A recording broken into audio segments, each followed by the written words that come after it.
Chapter 7. On my return, I found the following letter from my father.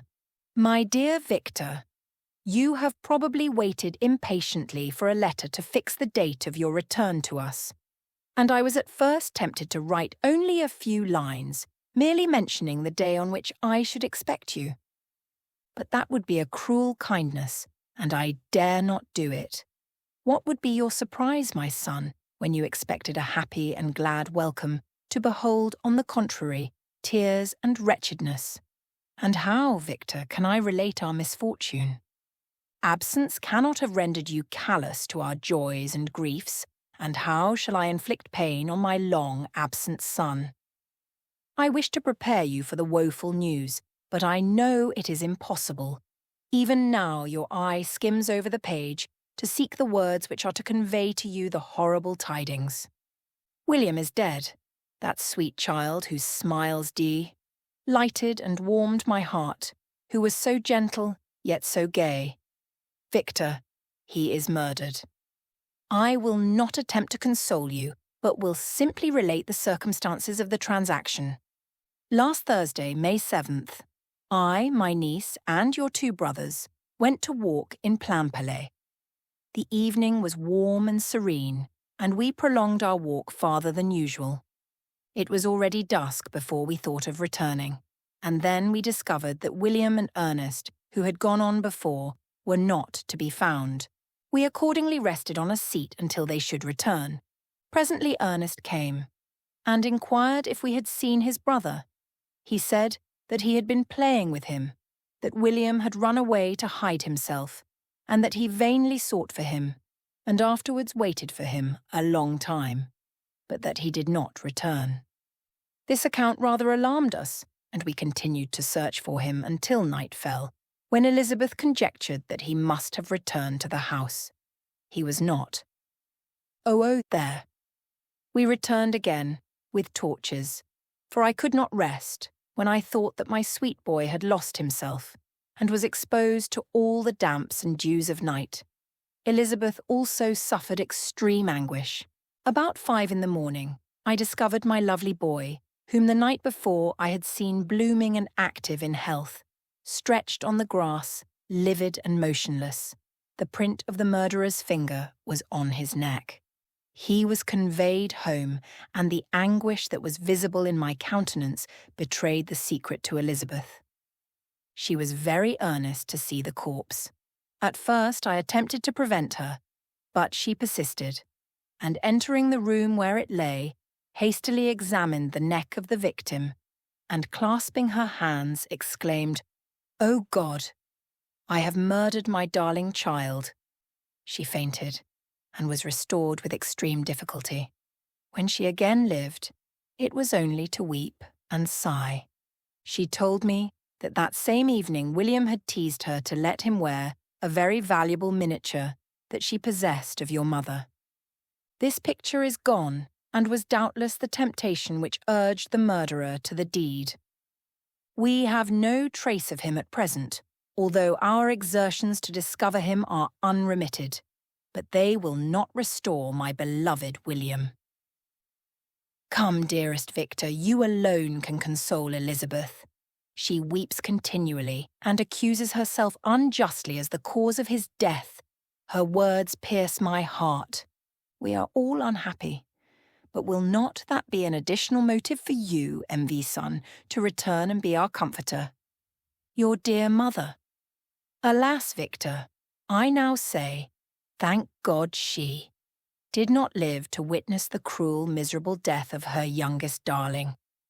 Come, Victor, not brooding thoughts of vengeance against the assassin, but with feelings of peace and gentleness that will heal, instead of festering, the wounds of our minds. Enter the house of mourning, my friend, but with kindness and affection for those who love you, and not with hatred for your enemies. Your affectionate and afflicted father, Alphonse Frankenstein. Geneva, May 12th, 17. Clerval, who had watched my countenance as I read this letter, was surprised to observe the despair that succeeded to the joy I at first expressed on receiving news from my friends. I threw the letter on the table and covered my face with my hands. "My dear Frankenstein," exclaimed Henry when he perceived me weep with bitterness, "are you always to be unhappy? My dear friend, what has happened?" I motioned to him to take up the letter while I walked up and down the room in the extremest agitation. Tears also gushed from the eyes of Clerval as he read the account of my misfortune. "I can offer you no consolation, my friend," said he. "Your disaster is irreparable. What do you intend to do?" "To go instantly to Geneva. Come with me, Henry, to order the horses." During our walk, Clerval endeavoured to say a few words of consolation. He could only express his heartfelt sympathy. "Poor William," said he.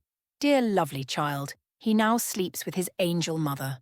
Who that had seen him bright, oh, and joyous in his young beauty, but must weep over his untimely loss. To die so miserably, to feel the murderer's grasp. How much more a murderer that could destroy such radiant innocence? Poor little fellow. One only consolation have we. His friends mourn and weep, but he is at rest. The pang is over, his sufferings are at an end for ever.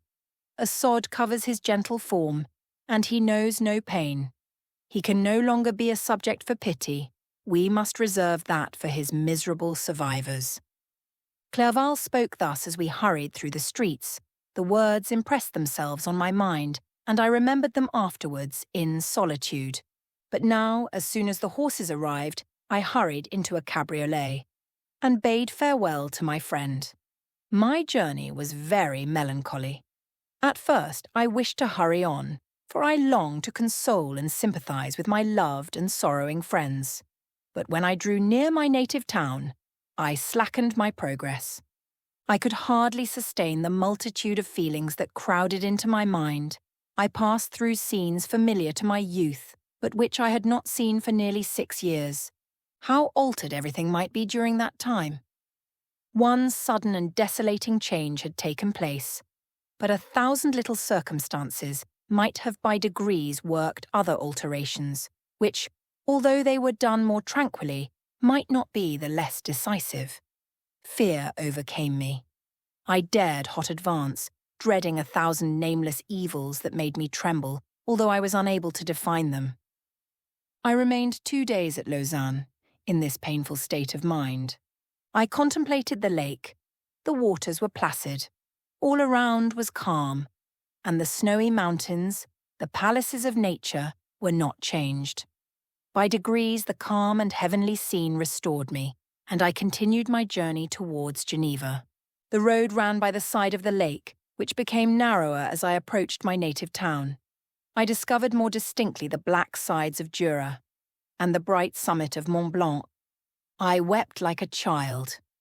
Dear mountains, my own beautiful lake, how do you welcome your wanderer? Your summits are clear, the sky and lake are blue and placid. Is this to prognosticate peace, or to mock at my unhappiness? I fear, my friend, that I shall render myself tedious by dwelling on these preliminary circumstances, but they were days of comparative happiness, and I think of them with pleasure. My country, my beloved country. Who but a native can tell the delight I took in again, beholding thy streams, thy mountains, and, more than all, tiny lovely lake. Yet, as I drew nearer home, grief and fear again overcame me.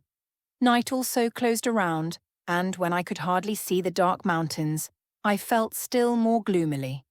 The picture appeared a vast and dim scene of evil, and I foresaw obscurely that I was destined to become the most wretched of human beings. Alas, I prophesied truly, and failed only in one single circumstance, that in all the misery I imagined and dreaded, I did not conceive the 100th part of the anguish I was destined to endure. It was completely dark when I arrived in the environs of Geneva. The gates of the town were already shut, and I was obliged to pass the night at Secaron, a village at the distance of half a league from the city. The sky was serene, and, As I was unable to rest, I resolved to visit the spot where my poor William had been murdered. As I could not pass through the town, I was obliged to cross the lake in a boat to arrive at Plainpalais. During this short voyage, I saw the lightnings playing on the summit of Mount Blanc in the most beautiful figures. The storm appeared to approach rapidly, and on landing I ascended a low hill that I might observe its progress. It advanced, the heavens were clouded, and I soon felt the rain coming slowly in large drops, but its violence quickly increased. I quitted my seat and walked on, although the darkness and storm increased every minute, and the thunder burst with a terrific crash over my head. It was echoed from Salève, the Duras, and the Alps of Savoy. Vivid flashes of lightning dazzled my eyes, illuminating the lake, making it appear like a vast sheet of fire. Then, for an instant, everything seemed of a pitchy darkness, until the eye recovered itself from the preceding flash. The storm, as is often the case in Switzerland, appeared at once in various parts of the heavens. The most violent storm hung exactly north of the town, over that part of the lake which lies between the promontory of Bellerive and the village of Coppet. Another storm enlightened Jura with faint flashes, and another darkened and sometimes disclosed the Mole, a peaked mountain to the east of the lake. While I watched the tempest, so beautiful yet terrific, I wandered on with a hasty step. This noble war in the sky elevated my spirits. I clasped my hands and exclaimed aloud, "William, dear angel, this is thy funeral, this thy dirge. 1." As I said these words, I perceived in the gloom a figure which stole from behind a clump of trees near me. I stood fixed, gazing intently. I could not be mistaken. A flash of lightning illuminated the object and discovered its shape plainly to me. Its gigantic stature and the deformity of its aspect, more hideous than belongs to humanity, instantly informed me that it was the wretch, the filthy demon, to whom I had given life. What did he there? Could he be, I shuddered at the conception, the murderer of my brother? No sooner did that idea cross my imagination than I became convinced of its truth. My teeth chattered, and I was forced to lean against a tree for support. The figure passed me quickly, and I lost it in the gloom. Nothing in human shape could have destroyed that fair child. He was the murderer. I could not doubt it. The mere presence of the idea was an irresistible proof of the fact. I thought of pursuing the devil, but it would have been in vain, for another flash covered him to me hanging among the rocks of the nearly perpendicular ascent of Mont Salève, a hill that bounds Plainpalais on the south. He soon reached the summit and disappeared. I remained motionless. The thunder ceased, but the rain still continued, and the scene was enveloped in an impenetrable darkness. I revolved in my mind the events which I had until now sought to forget. The whole train of my progress towards the creation, the appearance of the work of my own hands alive at my bedside, its departure. 2 years had now nearly elapsed since the night on which he first received life. And was this his first crime?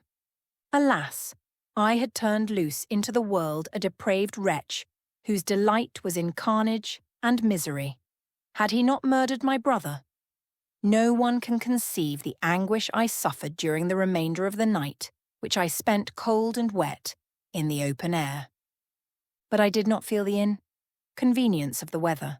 My imagination was busy in scenes of evil and despair. I considered the being whom I had cast among mankind and endowed with the will and power to effect purposes of horror, such as the deed which he had now done, nearly in the light of my own vampire, my own spirit let loose from the grave and forced to destroy all that was dear to me. Day dawned, and I directed my steps towards the town. The gates were open, and I hastened to my father's house. My first thought was to discover what I knew of the murderer and cause instant pursuit to be made. but I paused when I reflected on the story that I had to tell.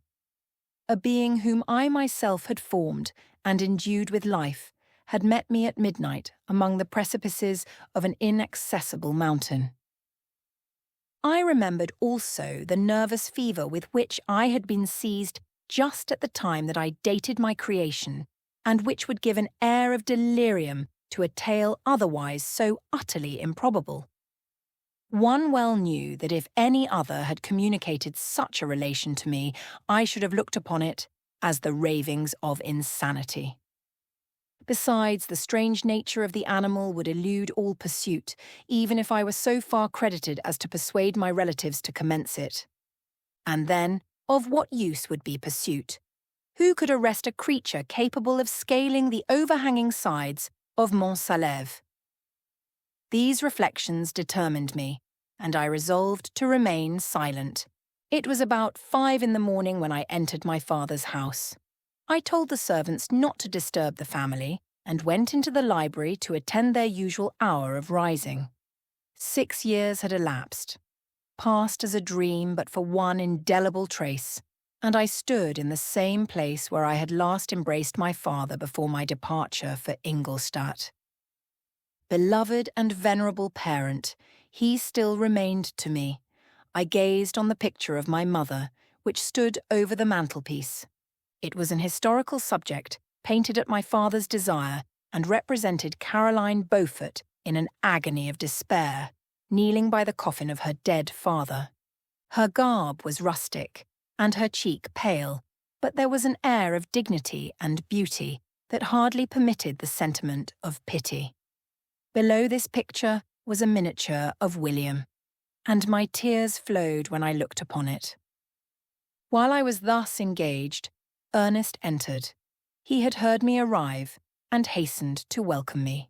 He expressed a sorrowful delight to see me. "Welcome, my dearest Victor," said he. "Ah, I wish you had come 3 months ago, and then you would have found us all joyous and delighted.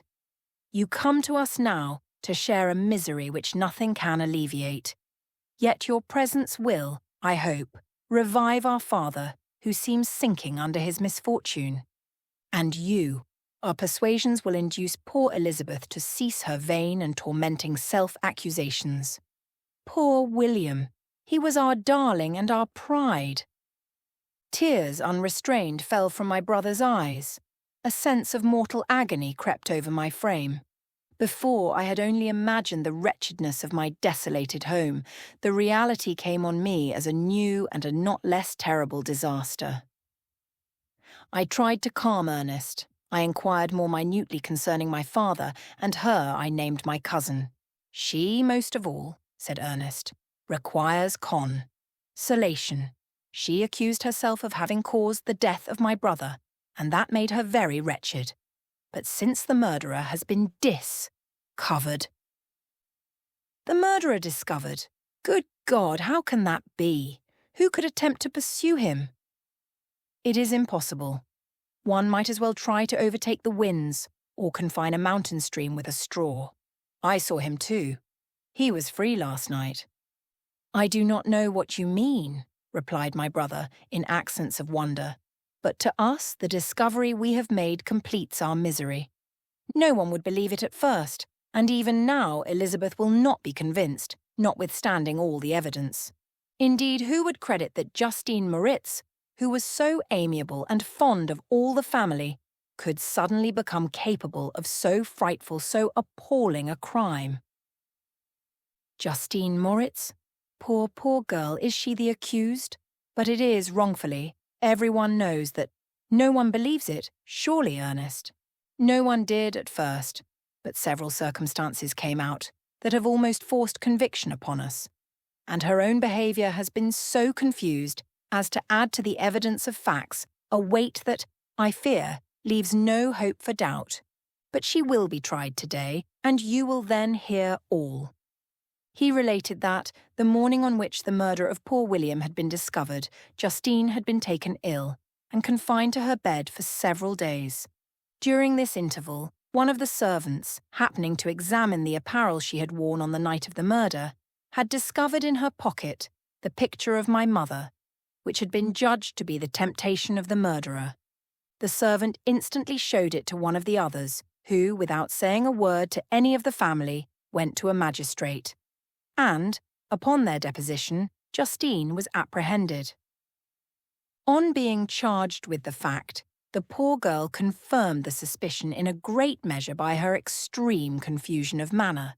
This was a strange tale, but it did not shake my faith, and I replied earnestly, "You are ale, miss. Taken. I know the murderer. Justine, poor, good Justine, is innocent." At that instant my father entered. I saw happiness deeply impressed on his countenance.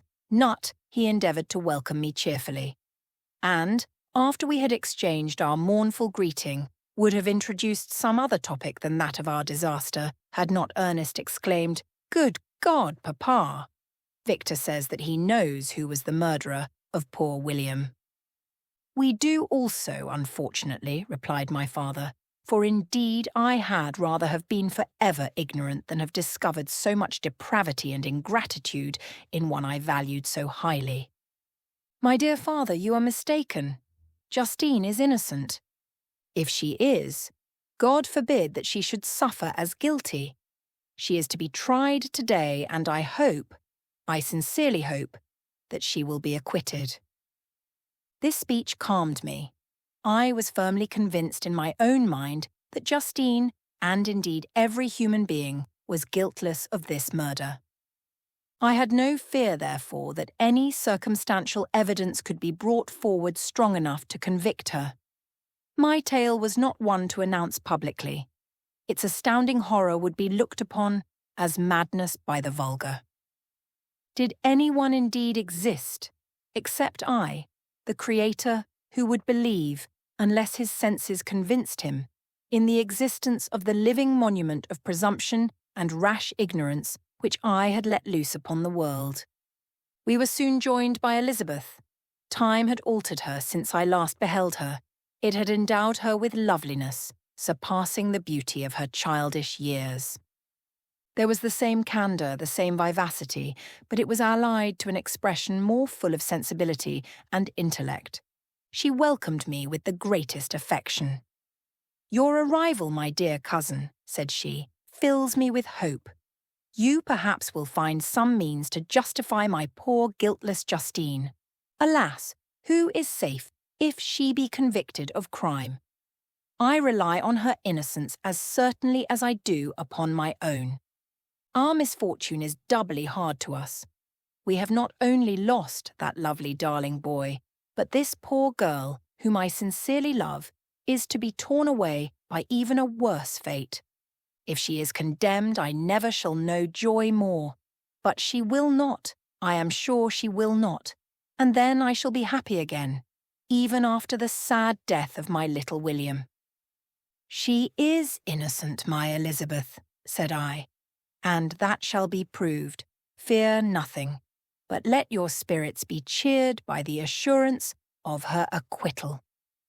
"How kind and generous you are. Everyone else believes in her guilt, and that made me wretched, for I knew that it was impossible, and to see everyone else prejudiced in so deadly a manner rendered me hopeless and despairing." She wept. "Dearest niece," said my father, "dry your tears. If she is, as you believe, innocent, rely on the justice of our laws, and the activity with which I shall prevent the slightest shadow of partiality." Chapter 8. We passed a few sad hours until 11 o'clock, when the trial was to commence. My father and the rest of the family being obliged to attend as witnesses, I accompanied them to the court. During the whole of this wretched mockery of justice, I suffered living torture. It was to be decided whether the result of my curiosity and lawless devices would cause the death of two of my fellow beings, one a smiling babe, full of innocence and joy, the other far more dreadfully murdered, with every aggravation of infamy that could make the murder memorable in horror. Justine also was a girl of merit, and possessed qualities which promised to render her life happy. Now all was to be obliterated in an ignominious grave, and I the cause.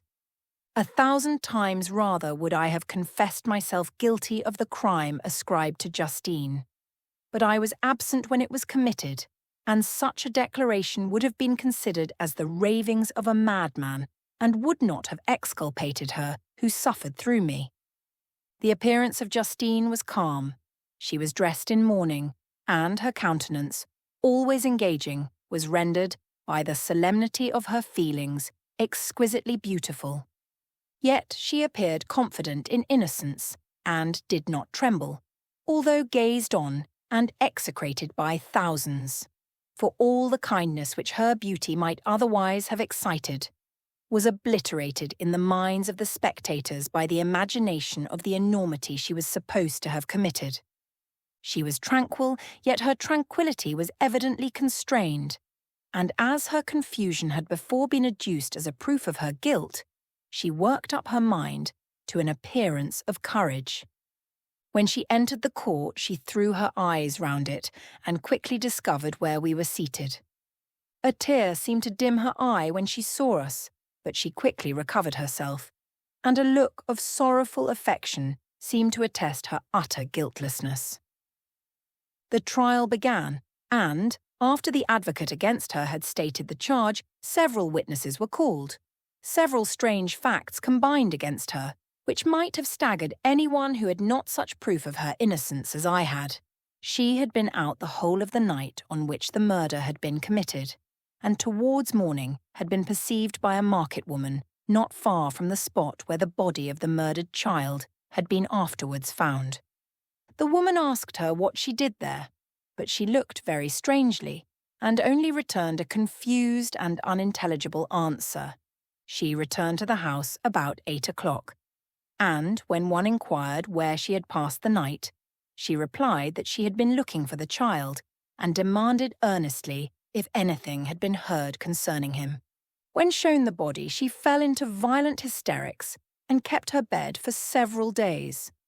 The picture was then produced, which the servant had found in her pocket, and when Elizabeth, in a faltering voice, proved that it was the same which, an hour before the child had been missed, she had placed round his neck, a murmur of horror and indignation filled the court. Justine was called on for her defence. As the trial had proceeded, her countenance had altered. Surprise, horror, and misery were strongly expressed. Sometimes she struggled with her tears, but when she was desired to plead, she collected her powers, and spoke, in an audible, although variable voice. "God knows," she said, "how entirely I am innocent, but I do not pretend that my protestations should acquit me. I rest my innocence on a plain and simple explanation of the facts which have been adduced against me. And I hope the character I have always borne will incline my judges to a favourable interpretation, where any circumstance appears doubtful or suspicious." She then related that, by the permission of Elizabeth, she had passed the evening of the night on which the murder had been committed at the house of an aunt at Ch7, a village situated at about a league from Geneva. On her return at about 9 o'clock, she met a man who asked her if she had seen anything of the child who was lost. She was alarmed by this account and passed several hours in looking for him, when the gates of Geneva were shut, and she was forced to remain several hours of the night in a barn belonging to a cottage, being unwilling to call up the inhabitants to whom she was well known. Most of the night she spent here watching. Towards morning she believed that she slept for a few minutes. Some steps disturbed her, and she awoke. It was dawn, and she quitted her asylum, that she might again endeavour to find my brother. If she had gone near the spot where his body lay, it was without her knowledge. That she had been bewildered when questioned by the market woman was not surprising, since she had passed a sleepless night, and the fate of poor William was yet uncertain. Concerning the picture she could sieve no account.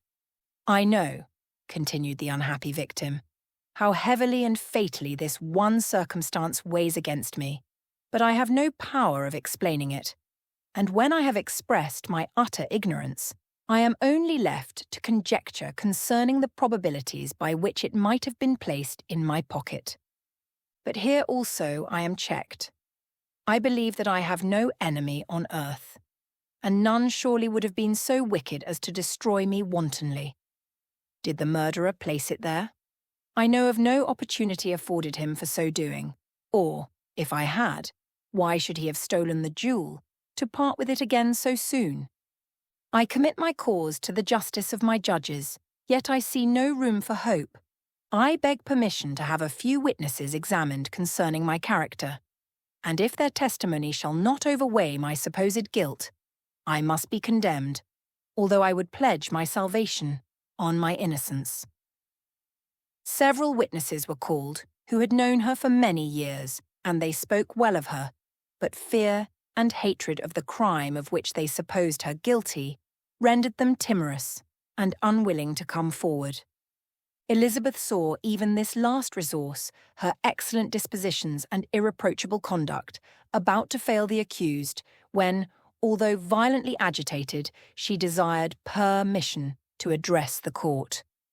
"I am," said she, "the cousin of the unhappy child who was murdered, or rather his sister, for I was educated by and have lived with his parents ever since, and even long before, his birth. It may therefore be judged indecent in me to come forward on this occasion, but when I see a fellow creature about to perish through the cowardice of her prey, tended friends, I wish to be allowed to speak, that I may say what I know of her character. I am well acquainted with the accused. I have lived in the same house with her, at one time for 5, and at another for nearly 2 years. During all that period, she appeared to me the most amiable and benevolent of human creatures. She nursed Madame Frankenstein, my aunt, in her last illness, with the greatest affection and care, and afterwards attended her own mother during a tedious illness, in a manner that excited the admiration of all who knew her, after which she again lived in my uncle's house, where she was beloved by all the family. She was warmly attached to the child who is now dead, and acted towards him like a most affectionate mother. For my own part, I do not hesitate to say that, notwithstanding all the evidence produced against her, I believe and rely on her perfect innocence. She had no temptation for such an action. As to the bauble on which the chief proof rests, if she had earnestly desired it, I should have willingly given it to her. So much do I esteem and value her." A murmur of approbation followed Elizabeth's simple and powerful appeal, but it was excited by her generous interference, and not in favour of poor Justine, on whom the public indignation was turned with renewed violence, charging her with the blackest ingratitude. She herself wept as Elizabeth spoke, but she did not answer. My own agitation and anguish was extreme during the whole trial. I believed in her innocence. I knew it.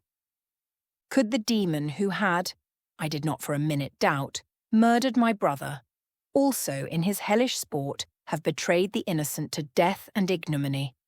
I could not sustain the horror of my situation, and when I perceived that the popular voice and the countenances of the judges had already condemned my unhappy victim, I rushed out of the court in agony. The tortures of the accused did not equal mine. She was sustained by innocence, but the fangs of remorse tore my bosom, and would not forego their hold. I passed a night of unmingled wretchedness. In the morning I went to the court. My lips and throat were parched. I dared not ask the fatal question, but I was known, and the officer guessed the cause of my visit. The ballots had been thrown, they were all black, and Justine was condemned. I cannot pretend to describe what I then felt. I had before experienced sensations of horror, and I have endeavoured to bestow upon them adequate expressions, but words cannot convey an idea of the heart-sickening despair that I then endured. The person to whom I addressed myself added that Justine had already confessed her guilt. That evidence, he observed, was hardly required in so glaring a case, but I am glad of it, and, indeed, none of our judges like to condemn a criminal upon circumstantial evidence, be it ever so decisive. This was strange and unexpected intelligence. What could it mean? Had my eyes deceived me? And was I really as mad as the whole world would believe me to be if I disclosed the object of my suspicions? I hastened to return home, and Elizabeth eagerly demanded the result. "My cousin," replied I, "it is decided as you may have expected. All judges had, rather that 10 innocent should suffer than that 1 guilty should escape. But she has confessed." This was a dire blow to poor Elizabeth, who had relied with firmness upon Justine's innocence. "Alas," said she, "how shall I ever again believe in human goodness? Justine, whom I loved and esteemed as my sister, how could she put on those smiles of innocence only to betray? Her mild eyes seemed incapable of any severity or guile, and yet she has committed a murder." Soon after we heard that the poor victim had expressed a desire to see my cousin. My father wished her not to go, but said that he left it to her own judgment and feelings to decide. "Yes," said Elizabeth, "I will go, although she is guilty, and you, Victor, shall accompany me. I cannot go alone." The idea of this visit was torture to me, yet I could not refuse. We entered the gloomy prison chamber and beheld Justine sitting on some straw at the farther end. Her hands were manacled, and her head rested on her knees. She rose on seeing us enter, and when we were left alone with her, she threw herself at the feet of Elizabeth, weeping bitterly. My cousin wept also. "Oh, Justine," said she, "why did you rob me of my last consolation? I relied on your innocence, and although I was then very wretched, I was not so miserable as I am now. And do you also believe that I am so very, very wicked? Do you also join with my enemies to crush me, to condemn me as a murderer?" Her voice was suffocated with sobs. "Rise, my poor girl," said Elizabeth. "Why do you kneel if you are innocent? I am not one of your enemies. I believed you guiltless, notwithstanding every evidence, until I heard that you had yourself declared your guilt. That report, you say, is false, and be assured, dear Justine, that nothing can shake my confidence in you for a moment, but your own confession. I did confess, but I confessed a lie. I confessed that I might obtain absolution, but now that falsehood lies heavier at my heart than all my other sins. The God of heaven forgive me. Ever since I was condemned, my confessor has besieged me. He threatened and menaced, until I almost began to think that I was the monster that he said I was. He threatened excommunication and hellfire in my last moments, if I continued obdurate. Dear lady, I had none to support me. All looked on me as a wretch doomed to ignominy and perdition. What could I do? In an evil hour, I subscribed to a lie, and now only am I truly miserable." She paused, weeping, and then continued. "I thought with horror, my sweet lady, that you should believe your Justine, whom your blessed aunt had so highly honoured, and whom you loved, was a creature capable of a crime which none but the devil himself could have perpetrated. Dear William, dearest blessed child, I soon shall see you again in heaven, where we shall all be happy. And that consoles me, going as I am to suffer ignominy and death. Oh, Justine, forgive me for having for one moment distrusted you. Why did you confess? But do not mourn, dear girl. Do not fear. I will proclaim, I will prove your innocence. I will melt the stony hearts of your enemies by my tears and prayers. You shall not die. You, my playfellow, my companion, my sister, perish on the scaffold. No, no, I never could survive so horrible a misfortune." Justine shook her head mournfully. "I do not fear to die," she said. "That pang is past. God raises my weakness and gives me courage to endure the worst. I leave a sad and bitter world, and if you remember me, and think of me as of one unjustly condemned, I am resigned to the fate awaiting me. Learn from me, dear lady, to submit in patience to the will of heaven." During the conversation, I had retired to a corner of the prison room, where I could conceal the horrid anguish that possessed me. Despair. Who dared talk of that? The poor victim, who on the morrow was to pass the awful boundary between life and death, felt not as I did, such deep and bitter agony. I gnashed my teeth and ground them together, uttering a groan that came from my inmost soul. Justine started. When she saw who it was, she approached me and said, "Dear sir, you are very kind to visit me. You, I hope, do not believe that I am guilty." I could not answer. "No, Justine," said Elizabeth. "He is more convinced of your innocence than I was, for even when he heard that you had confessed, he did not credit it. I truly thank him. In these last moments, I feel the sincerest gratitude towards those who think of me with kindness.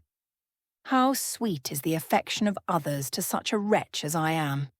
It removes more than half my misfortune, and I feel as if I could die in peace now that my innocence is acknowledged by you, dear lady, and your cousin."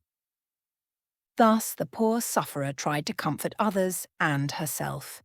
She indeed gained the resignation she desired, but I, the true murderer, felt the never-dying worm alive in my bosom, which allowed of no hope or consolation. Elizabeth also wept, and was unhappy. But hers also was the misery of innocence, which, like a cloud that passes over the fair moon, for a while hides but cannot tarnish its brightness. Anguish and despair had penetrated into the core of my heart. I bore a hell within me, which nothing could extinguish. We stayed several hours with Justine, and it was with great difficulty that Elizabeth could tear herself away. "I wish," cried she, "that I were to die with you.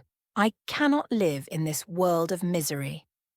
Justine assumed an air of cheerfulness, while she with difficulty repressed her bitter tears. She embraced Elizabeth and said in a voice of half-suppressed emotion, "Farewell, sweet lady, dearest Elizabeth, my beloved and only friend. May heaven in its bounty bless and preserve you. May this be the last misfortune that you will ever suffer. Live and be happy, and make others so." And on the morrow, Justine died. Elizabeth's heart-rending eloquence failed to move the judges from their settled conviction in the criminality of the saintly sufferer. My passionate and indignant appeals were lost upon them. And when I received their cold answers, and heard the harsh, unfeeling reasoning of these men, my purposed avowal died away on my lips. Thus I might proclaim myself a madman, but not revoke the sentence passed upon my wretched victim. She perished on the scaffold as a murderess. From the tortures of my own heart, I turned to contemplate the deep and voiceless grief of my Elizabeth. This also was my doing. And my father's woe and the desolation of that late so smiling home, all was the work of my thrice accursed hands. Ye weep, unhappy ones, but these are not your last tears. Again shall you raise the funeral wail, and the sound of your lamentations shall again and again be heard. Frankenstein, your son, your kinsman, your early, much-loved friend. He who would spend each vital drop of blood for your sakes, who has no thought nor sense of joy, except as it is mirrored also in your dear countenances, who would fill the air with blessings and spend his life in serving you. He bids you weep, to shed countless tears, happy beyond his hopes, if thus inexorable fate be satisfied, and if the destruction pause before the peace of the grave have succeeded to your sad torments. Thus spoke my prophetic soul, as, torn by remorse, horror, and despair, I beheld those I loved spend vain sorrow upon the graves of William and Justine, the first hapless victims to my unhallowed arts.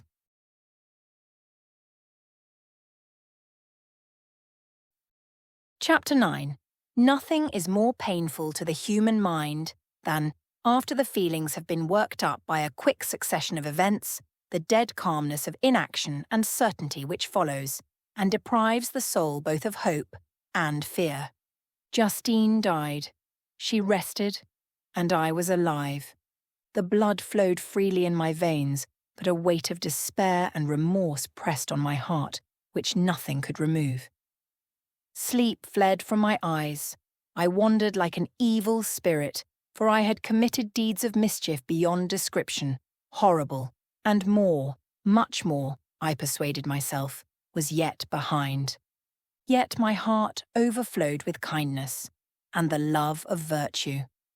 I had begun life with benevolent intentions and thirsted for the moment when I should put them in practice and make myself useful to my fellow beings. Now all was blasted. Instead of that serenity of conscience which allowed me to look back upon the past with self-satisfaction, and from thence to gather promise of new hopes, I was seized by remorse and the sense of guilt, which hurried me away to a hell of intense tortures, such as no language can describe. This state of mind preyed upon my health, which had perhaps never entirely recovered from the first shock it had sustained. I shunned the face of man. All sound of joy or complacency was torture to me. Solitude was my only consolation. Deep, dark, death-like solitude.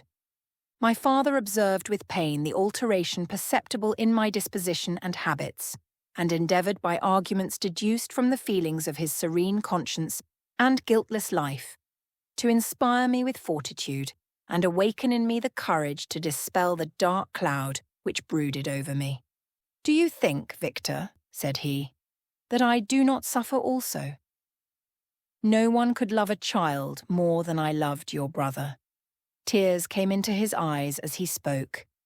"But is it not a duty to the survivors that we should refrain from augmenting their unhappiness by an appearance of immoderate grief? It is also a duty owed to yourself, for excessive sorrow prevents improvement or enjoyment, or even the discharge of daily usefulness, without which no man is fit for society." This advice, although good, was totally inapplicable to my case. I should have been the first to hide my grief and console my friends if remorse had not mingled its bitterness and terror its alarm with my other sensations. Now I could only answer my father with a look of despair and to hide myself from his view. About this time we retired to our house at Belrive. This change was particularly agreeable to me. The shutting of the gates regularly at 10 o'clock and the impossibility of remaining on the lake after that hour had rendered our residence within the walls of Geneva very irksome to me. I was now free. Often, after the rest of the family had retired for the night, I took the boat and passed many hours upon the water. Sometimes, with my sails set, I was carried by the wind, and sometimes, after rowing into the middle of the lake, I left the boat to pursue its own course and gave way to my own miserable reflections. I was often tempted, when all was at peace around me, and I the only unquiet thing that wandered restless in a scene so beautiful and heavenly, if I except some bat, or the frogs, whose harsh and interrupted croaking was heard only when I approached the shore, often, I say, I was tempted to plunge into the silent lake, that the waters might close over me and my calamities forever. But I was restrained when I thought of the heroic and suffering Elizabeth, whom I tenderly loved, and whose existence was bound up in mine.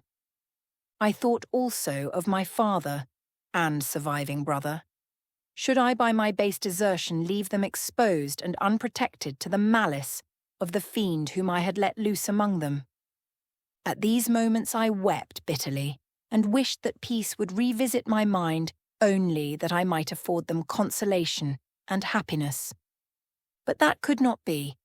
Remorse extinguished every hope. I had been the author of unalterable evils, and I lived in daily fear lest the monster whom I had created should perpetrate some new wickedness. I had an obscure feeling that all was not over, and that he would still commit some signal crime which by its enormity should almost efface the recollection of the past. There was always scope for fear, so long as a thing I loved remained behind. My abhorrence of this fiend cannot be conceived. When I thought of him, I gnashed my teeth, my eyes became inflamed, and I ardently wished to extinguish that life which I had so thoughtlessly bestowed. When I reflected on his crimes and malice, my hatred and revenge burst all bounds of moderation. I would have made a pilgrimage to the highest peak of the Andes, could I, when there, have precipitated him to their base.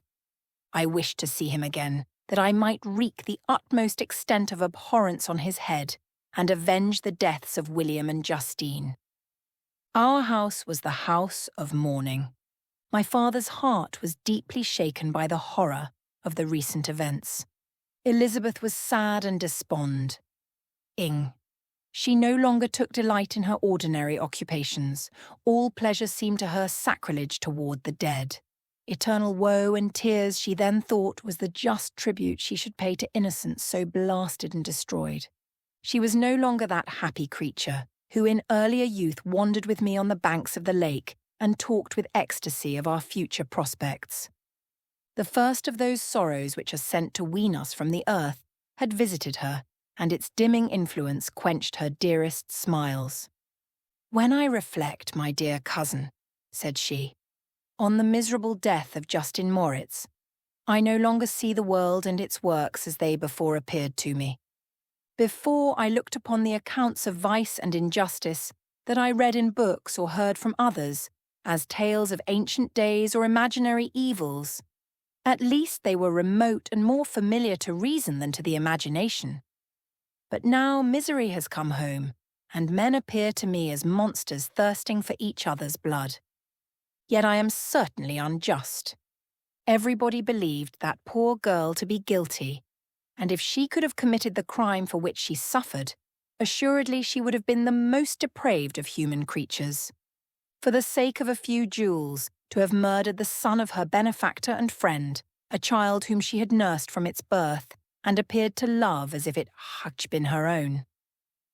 I could not consent to the death of armed human being, but certainly I should have thought such a creature unfit to remain in the society of men. But she was innocent. I know, I feel she was innocent. You are of the same opinion, and that confirms me. Alas!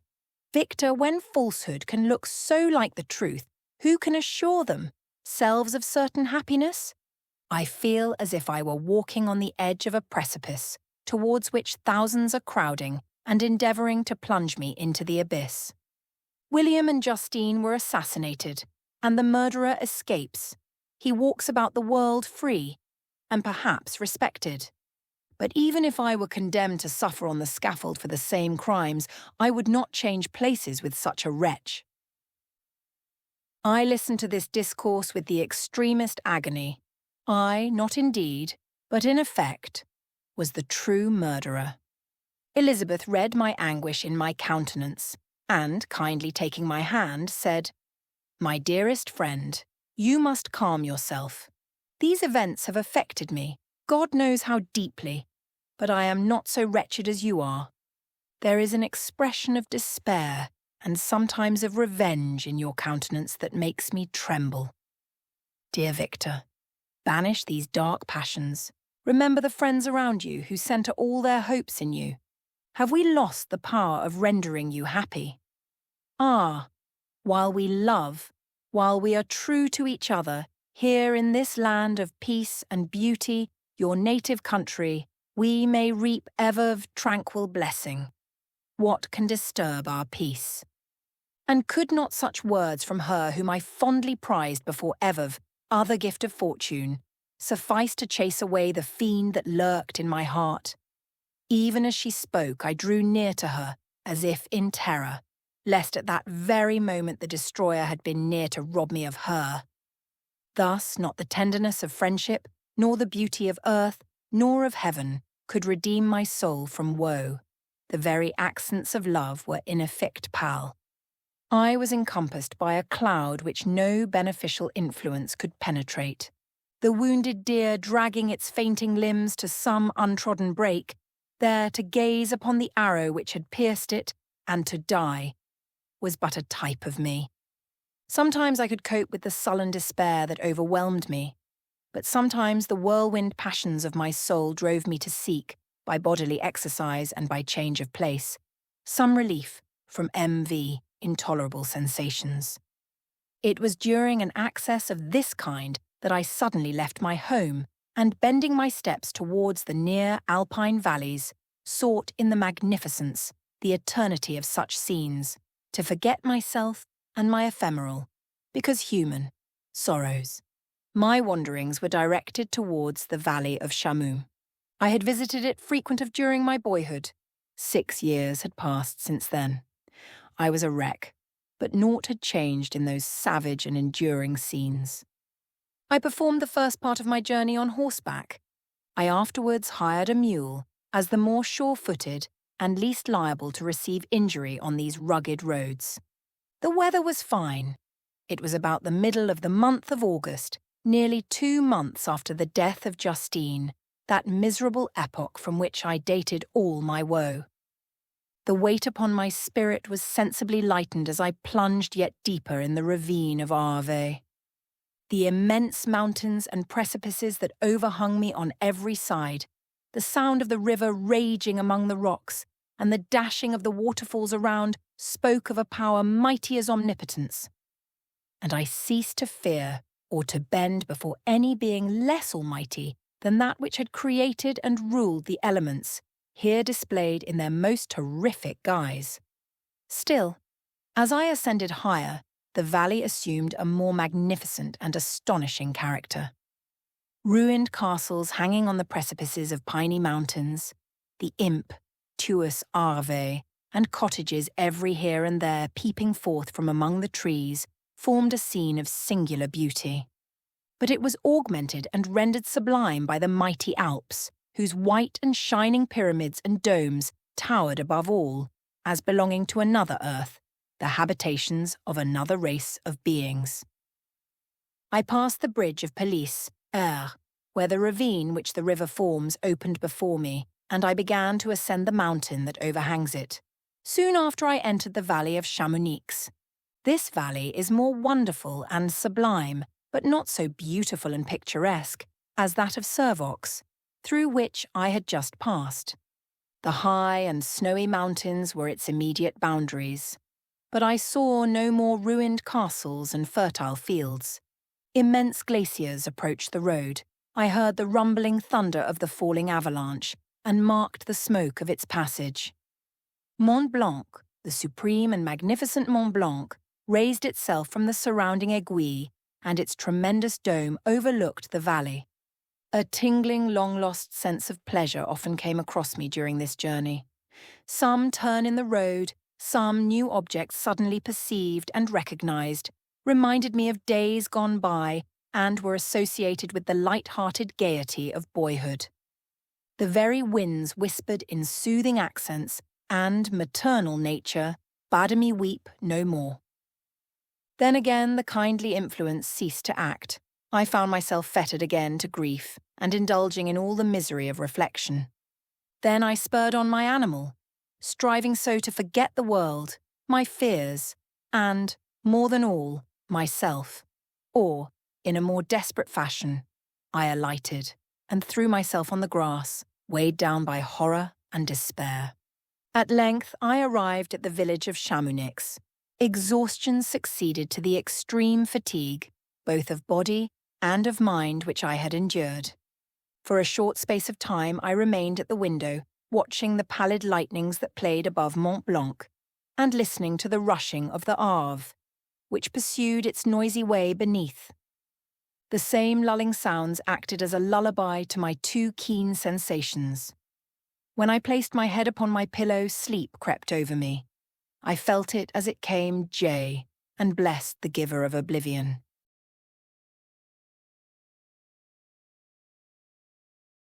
I spent the following day roaming through the valley.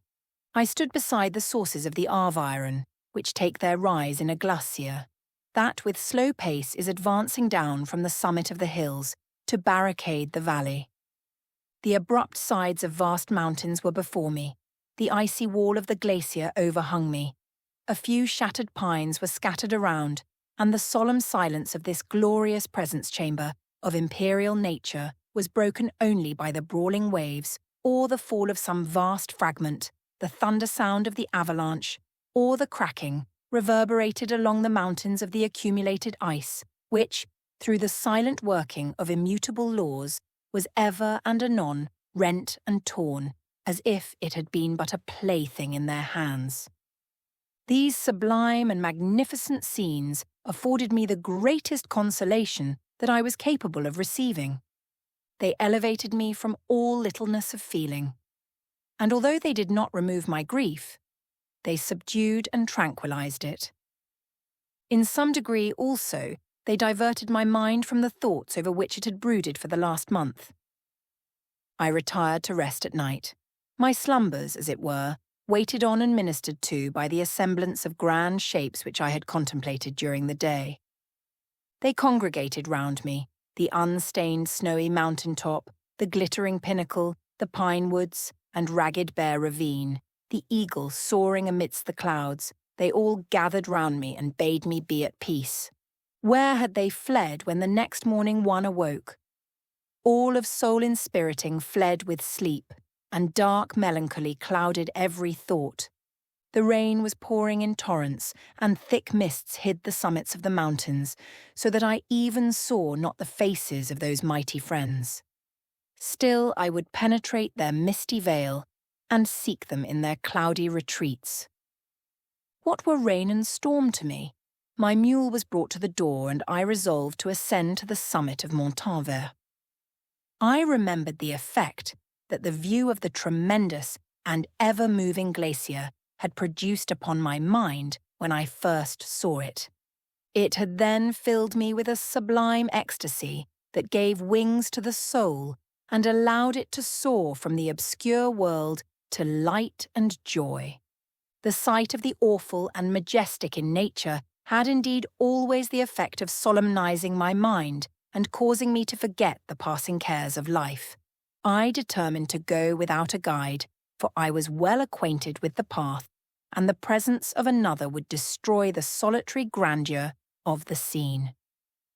The ascent is precipitous, but the path is cut into continual and short windings, which enable you to surmount the perpendicularity of the mountain. It is a scene terrifically desolate. In 1,000 spots the traces of the winter avalanche may be perceived, where trees lie broken and strewed on the ground. Some entirely destroyed, others bent, leaning upon the jutting rocks of the mountain or transversely upon other trees. The path, as you ascend higher, is intersected by ravines of snow, down which stones continually roll from above. One of them is particularly dangerous, as the slightest sound, such as even speaking in a loud voice, produces a concussion of air sufficient to draw destruction upon the head of the speaker. The pines are not tall or luxuriant, but they are sombre and add an air of severity to the scene. I looked on the valley beneath. Vast mists were rising from the rivers which ran through it and curling in thick wreaths around the opposite mountains, whose summits were hid in the uniform clouds, while rain poured from the dark sky and added to the melancholy impression I received from the objects around me. Alas, why does man boast of sensibilities superior to those apparent in the brute? It only renders them more necessary beings. If our impulses were confined to hunger, thirst, and desire, we might be nearly free.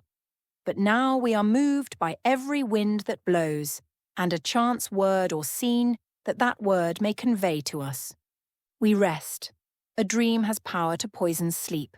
We rise. One wandering thought pollutes the day. We feel, conceive, or reason, laugh or weep, embrace fond woe, or cast our cares away.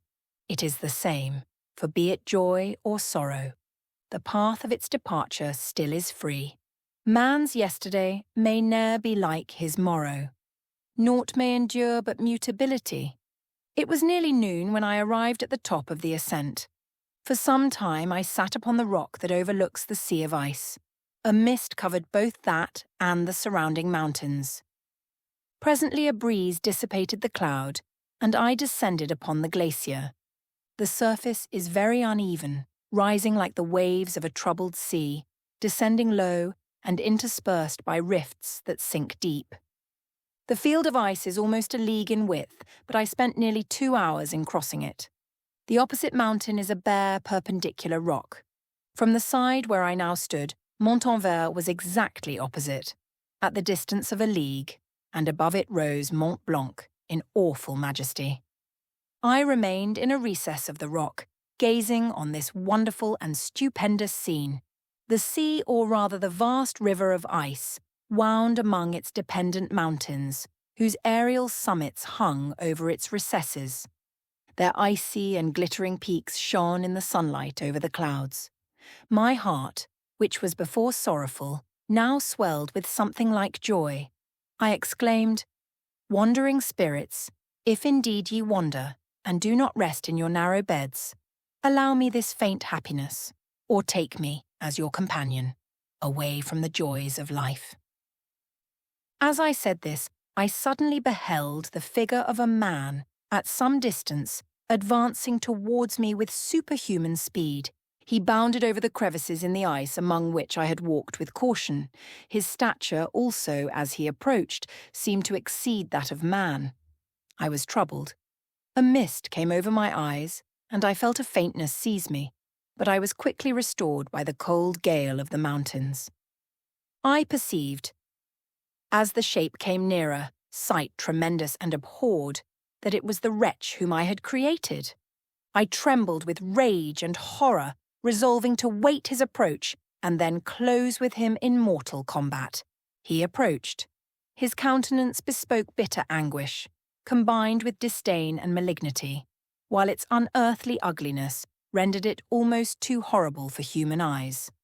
But I scarcely observed this.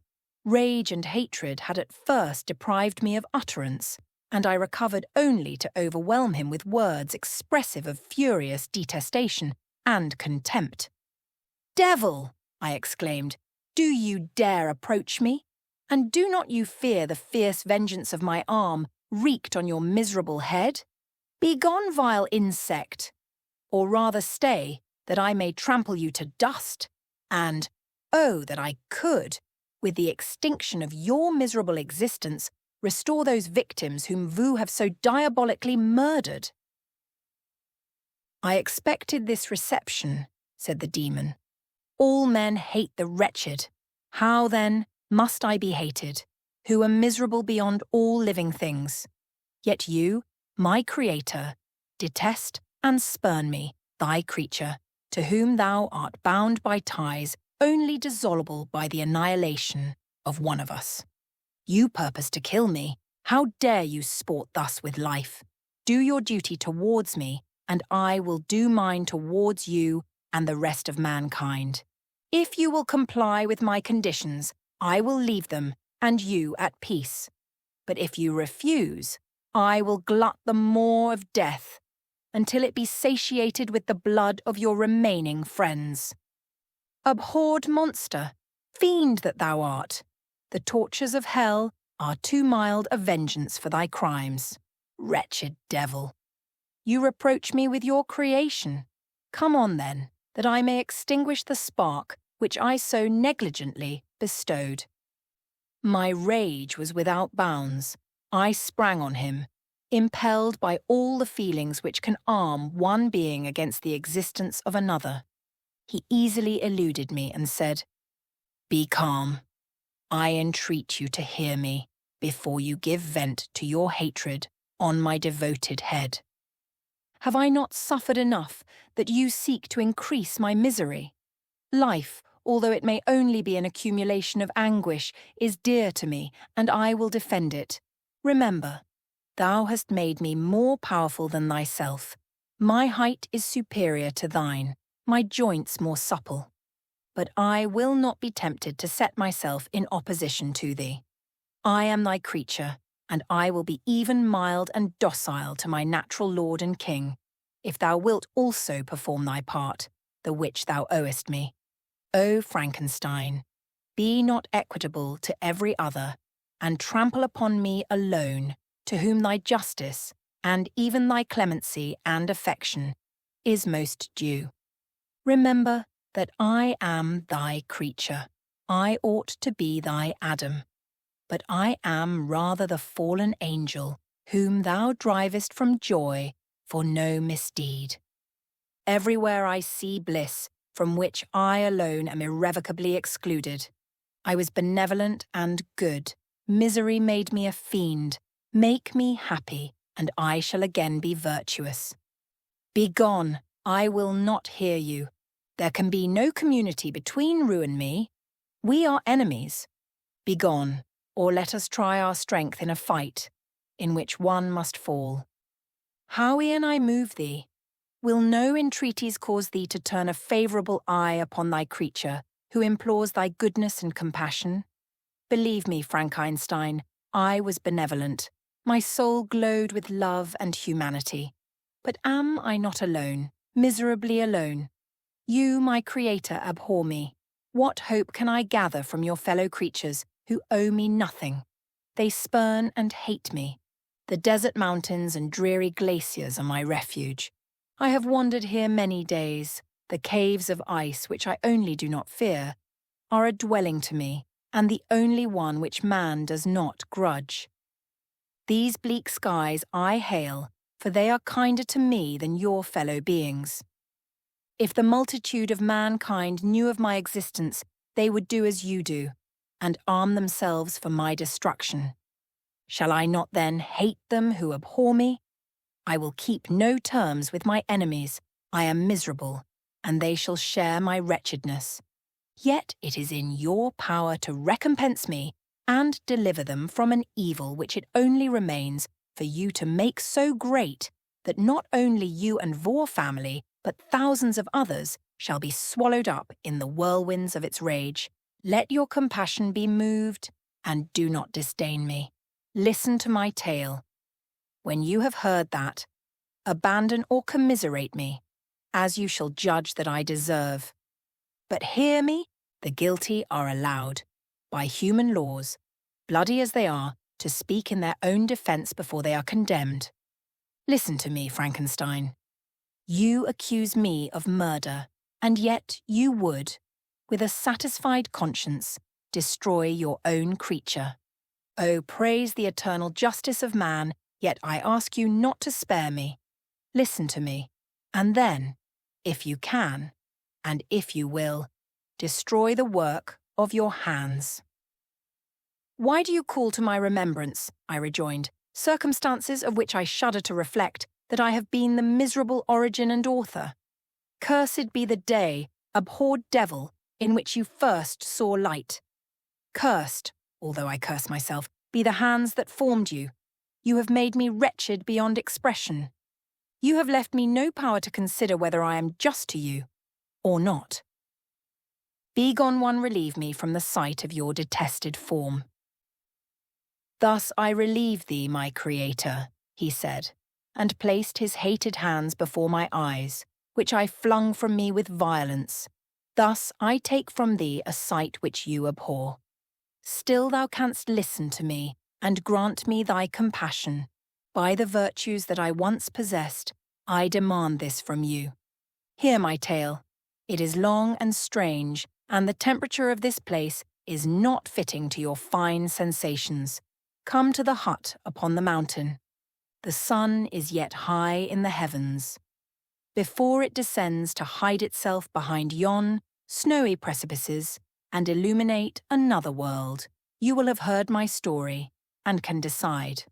On you it rests, whether I quit forever the neighbourhood of man and lead a harmless life, or become the scourge of your fellow creatures, and the author of your own speedy ruin. As he said this, he led the way across the ice. I followed. My heart was full and I did not answer him, but, as I proceeded, I weighed the various arguments that he had used and determined at least to listen to his tale. I was partly urged by curiosity, and compassion confirmed my resolution. I had hitherto supposed him to be the murderer of my brother, and I eagerly sought a confirmation or denial of this opinion. For the first time, also, I felt what the duties of a creator towards his creature were, and that I ought to render him happy before I complained of his wickedness. These motives urged me to comply with his demand. We crossed the ice, therefore, and ascended the opposite rock. The air was cold, and the rain again began to descend. We entered the hut, the fiend with an air of exultation, I with a heavy heart and depressed spirits. But I consented to listen, and, seating myself by the fire which my odious companion had lighted, he thus began his tale.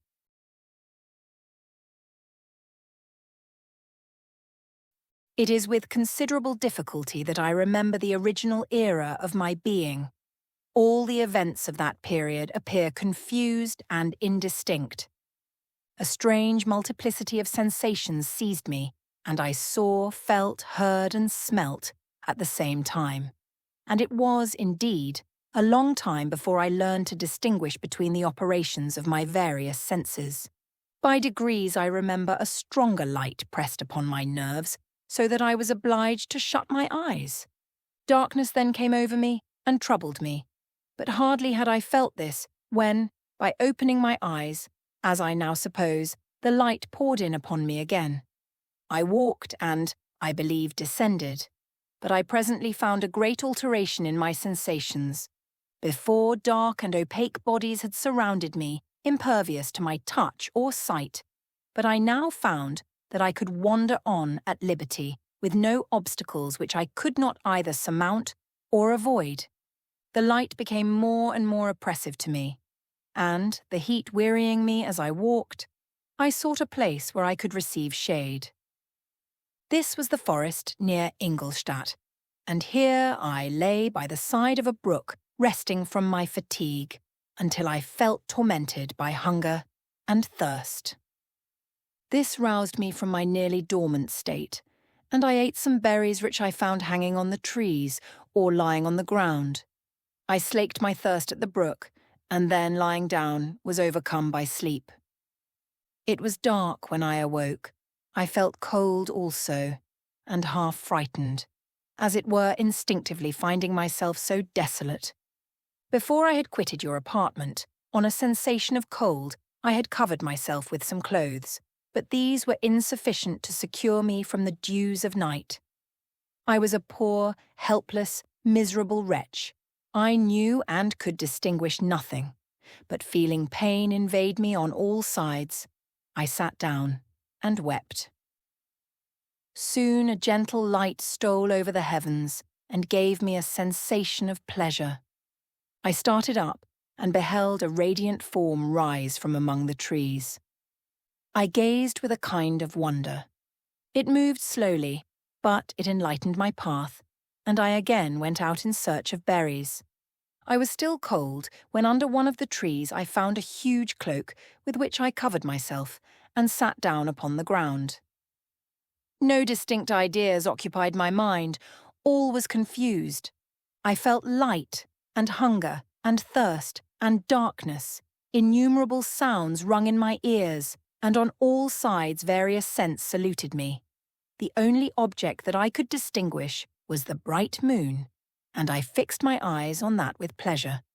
Several changes of day and night passed, and the orb of night had greatly lessened, when I began to distinguish my sensations from each other. I gradually saw plainly the clear stream that supplied me with drink, and the trees that shaded me wide-tith their foliage. I was delighted when I first discovered that a pleasant sound, which often saluted my ears, proceeded from the throats of the little winged animals who had often intercepted the light from my eyes. I began also to observe with greater accuracy the forms that surrounded me, and to perceive the boundaries of the radiant roof of light which canopied me. Sometimes I tried to imitate the pleasant songs of the birds, but was unable. Sometimes I wished to express my sensations in my own mode, but the uncouth and inarticulate sounds which broke from me frightened me into silence again. The moon had disappeared from the night, and again with a lessened form, showed itself, while one still remained in the forest. My sensations had, by this time, become distinct, and my mind received every day additional ideas. My eyes became accustomed to the light, and to perceive objects in their right forms. I distinguished the insect from the herb, and, by degrees, one herb from another. I found that the sparrow uttered none but harsh notes, whilst those of the blackbird and thrush were sweet and enticing. One day, when I was oppressed by cold, I found a fire which had been left by some wandering beggars, and was overcome with delight at the warmth I experienced from it. In my joy, I thrust my hand into the live embers, but quickly drew it out again with a cry of pain. How strange, I thought, that the same cause should produce such opposite effects. I examined the materials of the fire, and to my joy found it to be composed of wood. I quickly collected some branches, but they were wet and would not burn. I was pained at this, and sat still watching the operation of the fire. The wet wood which I had placed near the heat dried, and itself became inflamed. I reflected on this, and, by touching the various branches, I discovered the cause, and busied myself in collecting a great quantity of wood, that I might dry it, and have a plentiful supply of fire.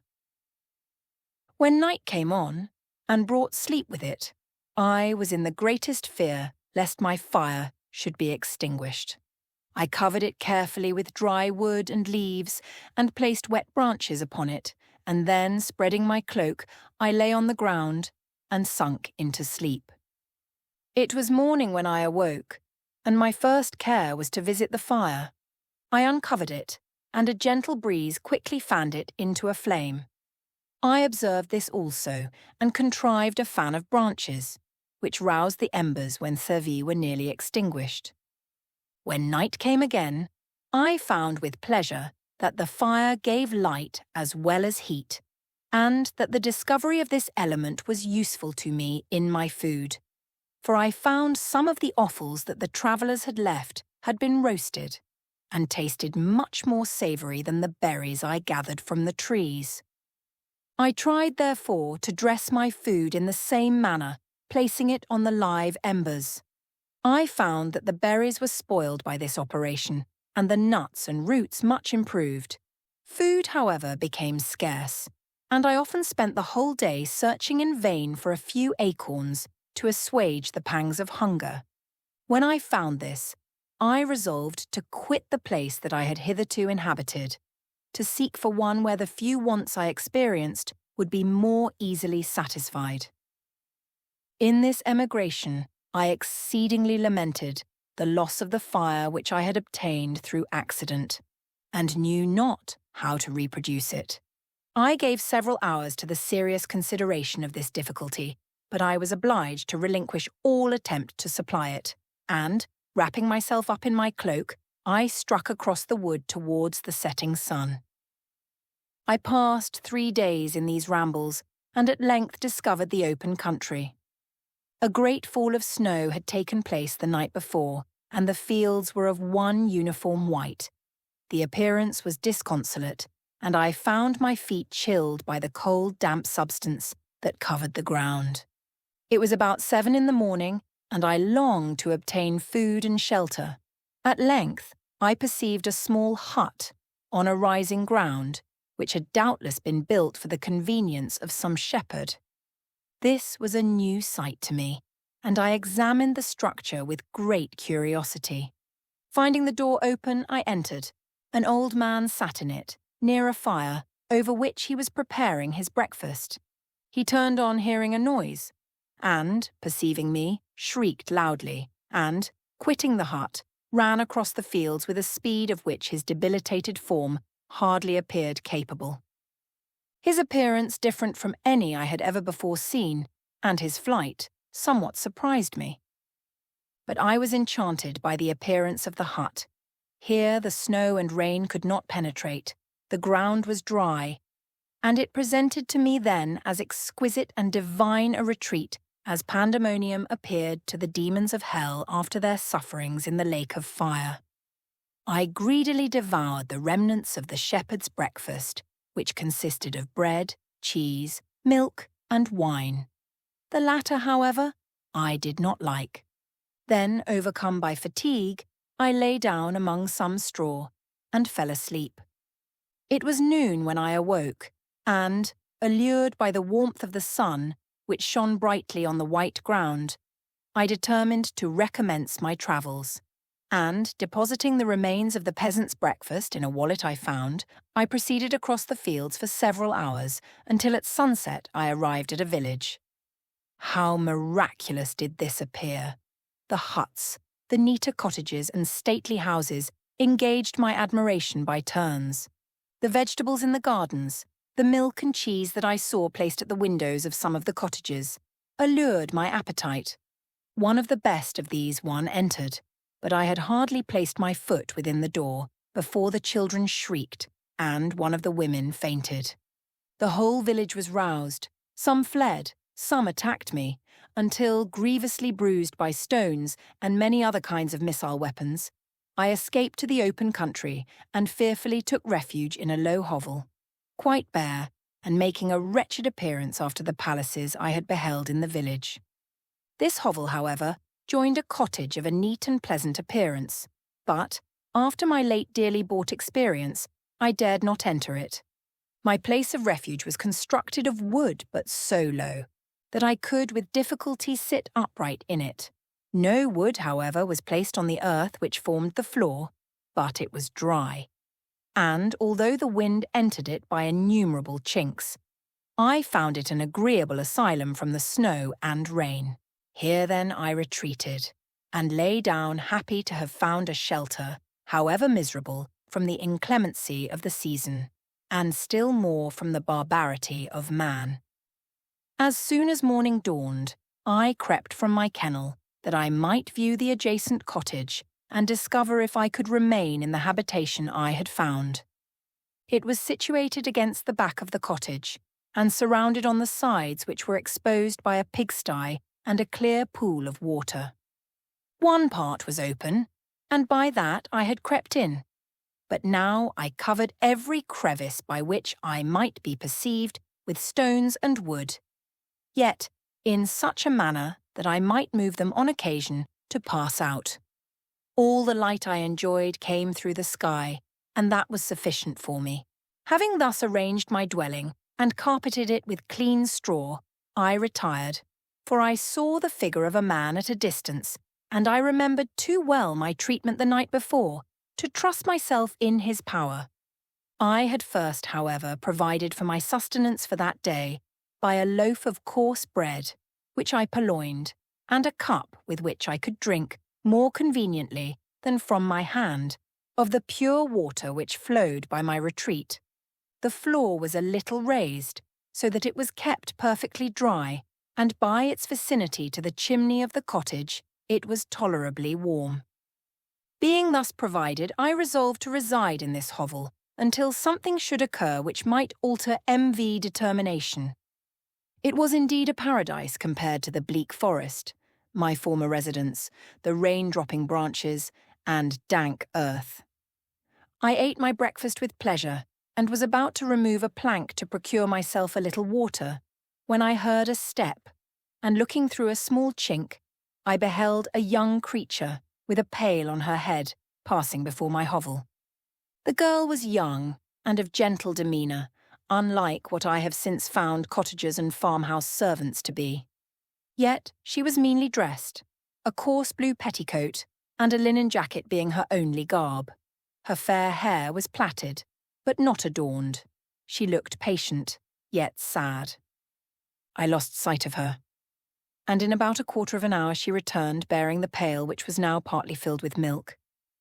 As she walked along, seemingly incommoded by the burden, a young man met her, whose countenance expressed a deeper despondence.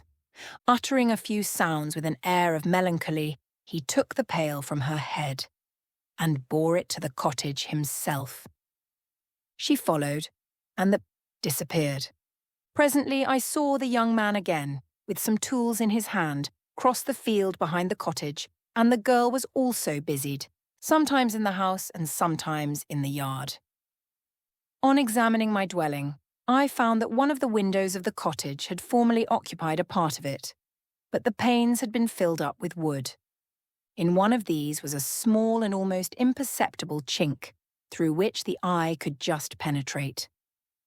Through this crevice, a small room was visible, whitewashed and clean, but very bare of furniture. In one corner, near a small fire, sat an old man, leaning his head on his hands in a disconsolate attitude. The young girl was occupied in arranging the cottage, but presently she took something out of a drawer, which employed her hands, and she sat down beside the old man, who, taking up an instrument, began to play and to produce sounds sweeter than the voice of the thrush or the nightingale. It was a lovely sight, even to me, poor wretch, who had never beheld aught beautiful before. The silver hair and benevolent countenance of the aged cottager won my reverence, while the gentle manners of the girl enticed my love. He played a sweet, mournful air, which I perceived drew tears from the eyes of his amiable companion, of which the old man took no notice until she sobbed audibly. He then pronounced a few sounds, and the fair creature, leaving her work, knelt at his feet. He raised her and smiled with such kindness and affection that I felt sensations of a peculiar and overpowering nature. They won too.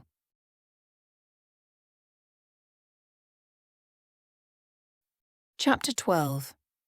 I lay on my straw, but I could not sleep. I thought of the occurrences of the day.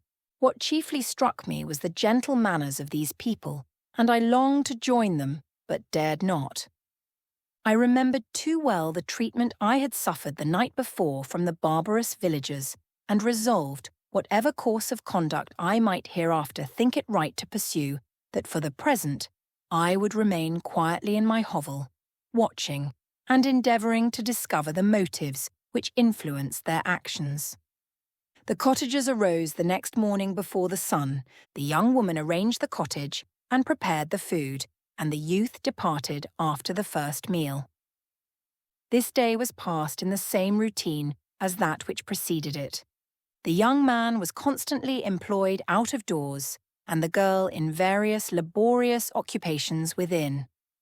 The old man, whom I soon perceived to be blind, employed his leisure hours on his instrument or in contemplation. Nothing could exceed the love and respect which the younger cottagers exhibited towards their venerable companion. They performed towards him every little office of affection and duty with gentleness, and he rewarded them by his benevolent smiles. They were not entirely happy. The young man and his companion often went apart and appeared to weep. I saw no cause for their unhappiness, but I was deeply affected by it.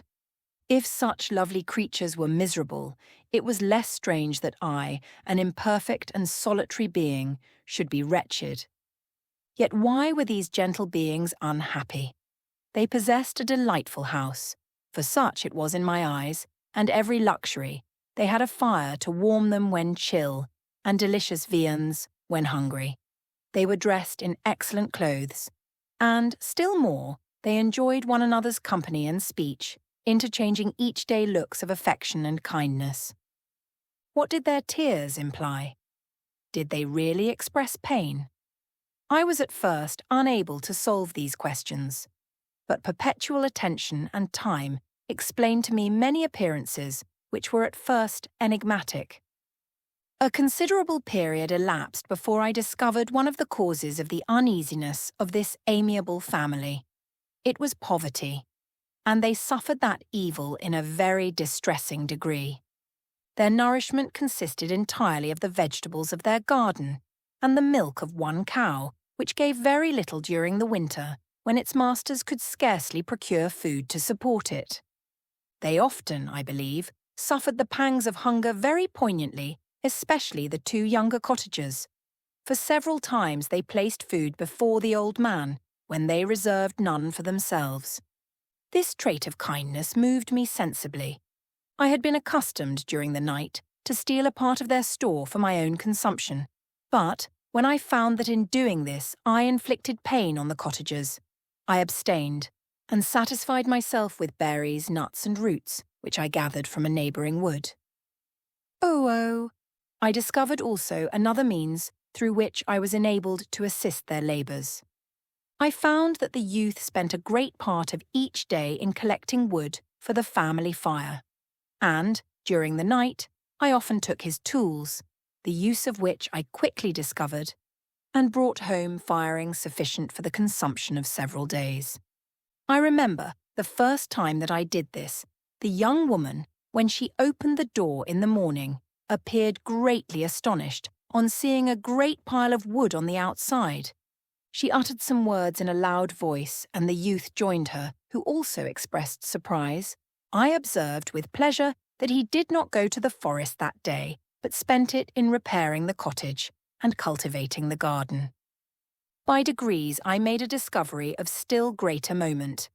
I found that these people possessed a method of communicating their experience and feelings to one another by articulate sounds. I perceived that the words they spoke sometimes produced pleasure or pain, smiles or sadness, in the minds and countenances of the hearers. This was indeed a godlike science, and I ardently desired to become acquainted with it. But I was baffled in every attempt I made for this purpose. Their pronunciation was quick, and the words they uttered, not having any apparent connection with visible objects, I was unable to discover any clue by which I could unravel the mystery of their reference.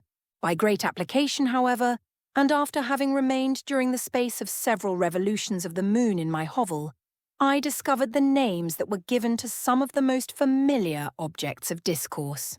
I learned and applied the words fire, milk, bread, and wood. I learned also the names of the cottagers themselves. The youth and his companion had each of them several names, but the old man had only one, which was father. The girl was called sister, or Agatha, and the youth Felix, brother, or son. I cannot describe the delight I felt when I learned the ideas appropriated to each of these sounds, and was able to pronounce them. I distinguished several other words without being able as yet to understand or apply them, such as good, dearest, unhappy. I spent the winter in this manner. The gentle manners and beauty of the cottagers greatly endeared them to me. When they were unhappy, I felt depressed. When they rejoiced, I sympathized in their joys. I saw few human beings beside them, and if any other happened to enter the cottage, their harsh manners and rude gait only enhanced to me the superior accomplishments of my friends. The old man, I could perceive, often endeavoured to encourage his children, as sometimes I found that he called them to cast off their melancholy. He would talk in a cheerful accent, with an expression of goodness that bestowed pleasure even upon me. Agatha listened with respect, her eyes sometimes filled with tears, which she endeavoured to wipe away unperceived. But I generally found that her countenance and tone were more cheerful after having listened to the exhortations of her father. It was not thus with Felix. He was always the saddest of the group, and, even to my unpractised senses, he appeared to have suffered more deeply than his friends. But if his countenance was more sorrowful, his voice was more cheerful than that of his sister, especially when he addressed the old man. I could mention innumerable instances which, although slight, mark the dispositions of these amiable cottagers. In the midst of poverty and want, Felix carried with pleasure to his sister the first little white flower that peeped out from beneath the snowy ground.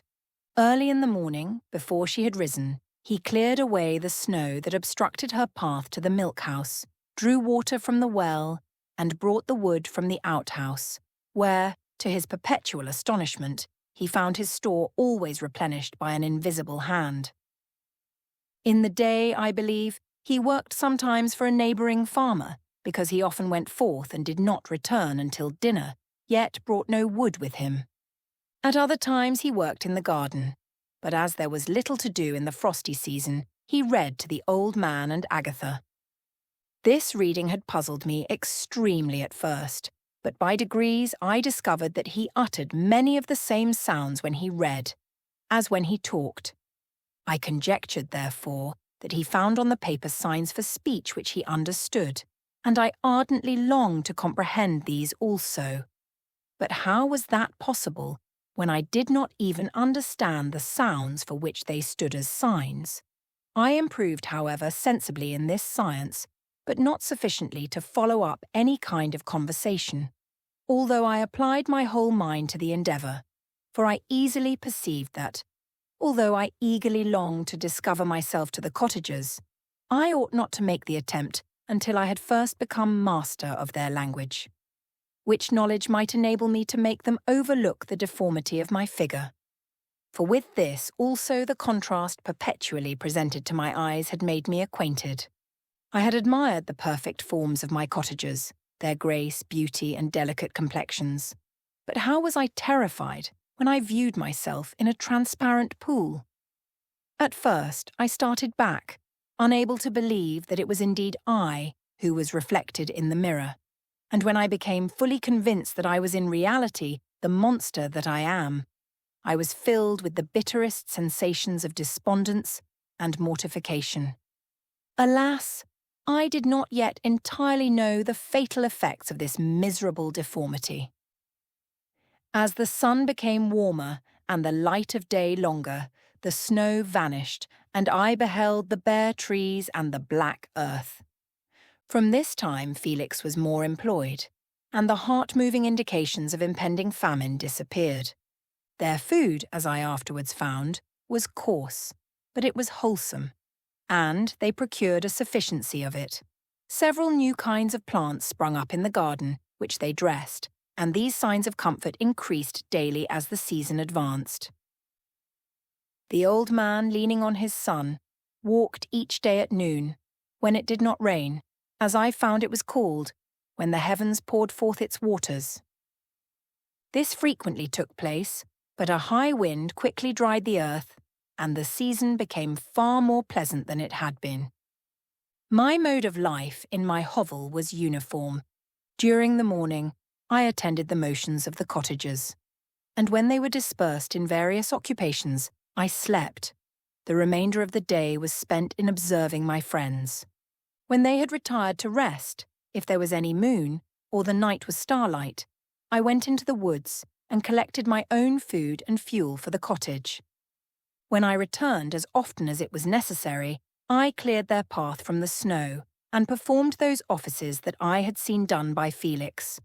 I afterwards found that these labours, performed by an invisible hand, greatly astonished them, and once or twice I heard them, on these occasions, utter the words good spirit, wonderful. But I did not then understand the signification of these terms. My thoughts now became more active, and I longed to discover the motives and feelings of these lovely creatures.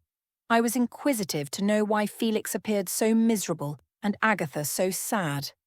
I thought, foolish wretch Nen, that it might be in my power to restore happiness to these deserving people.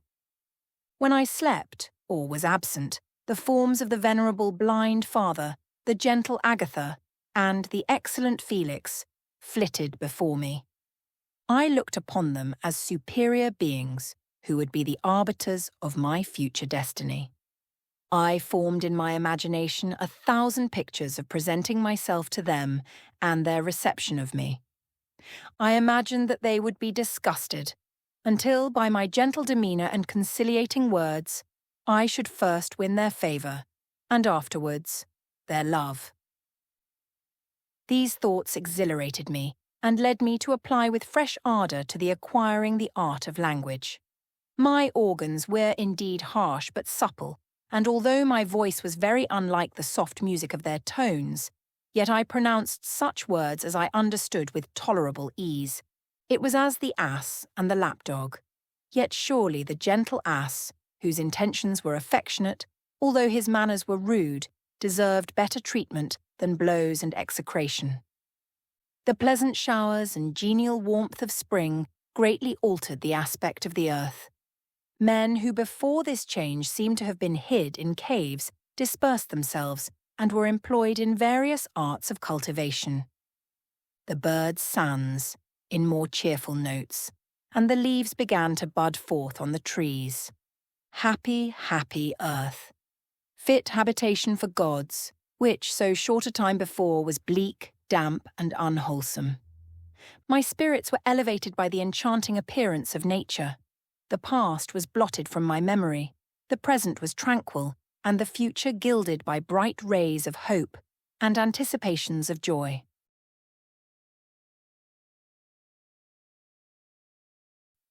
Chapter 13. I now hasten to the more moving part of my story. I shall relate events that impressed me with feelings which, from what I had been, have made me what I am. Spring advanced rapidly, the weather became fine, and the skies cloudless. It surprised me that what before was desert and gloomy should now bloom with the most beautiful flowers and verdure. My senses were gratified and refreshed by 1,000 scents of delight and 1,000 sights of beauty. It was on one of these days when my cottagers periodically rested from labour, the old man played on his guitar, and the children listened to him, that I observed the countenance of Felix was melancholy beyond expression. He sighed frequently, and once his father paused in his music, and I conjectured by his manner that he inquired the cause of his son's sorrow. Felix replied in a cheerful accent, and the old man was recommencing his music when someone tapped at the door. It was a lady on horseback, accompanied by a countryman as a guide. The lady was dressed in a dark suit and covered with a thick black veil. Agatha asked a question, to which the stranger only replied by pronouncing, in a sweet accent, the name of Felix. Her voice was musical, but unlike that of either of my friends.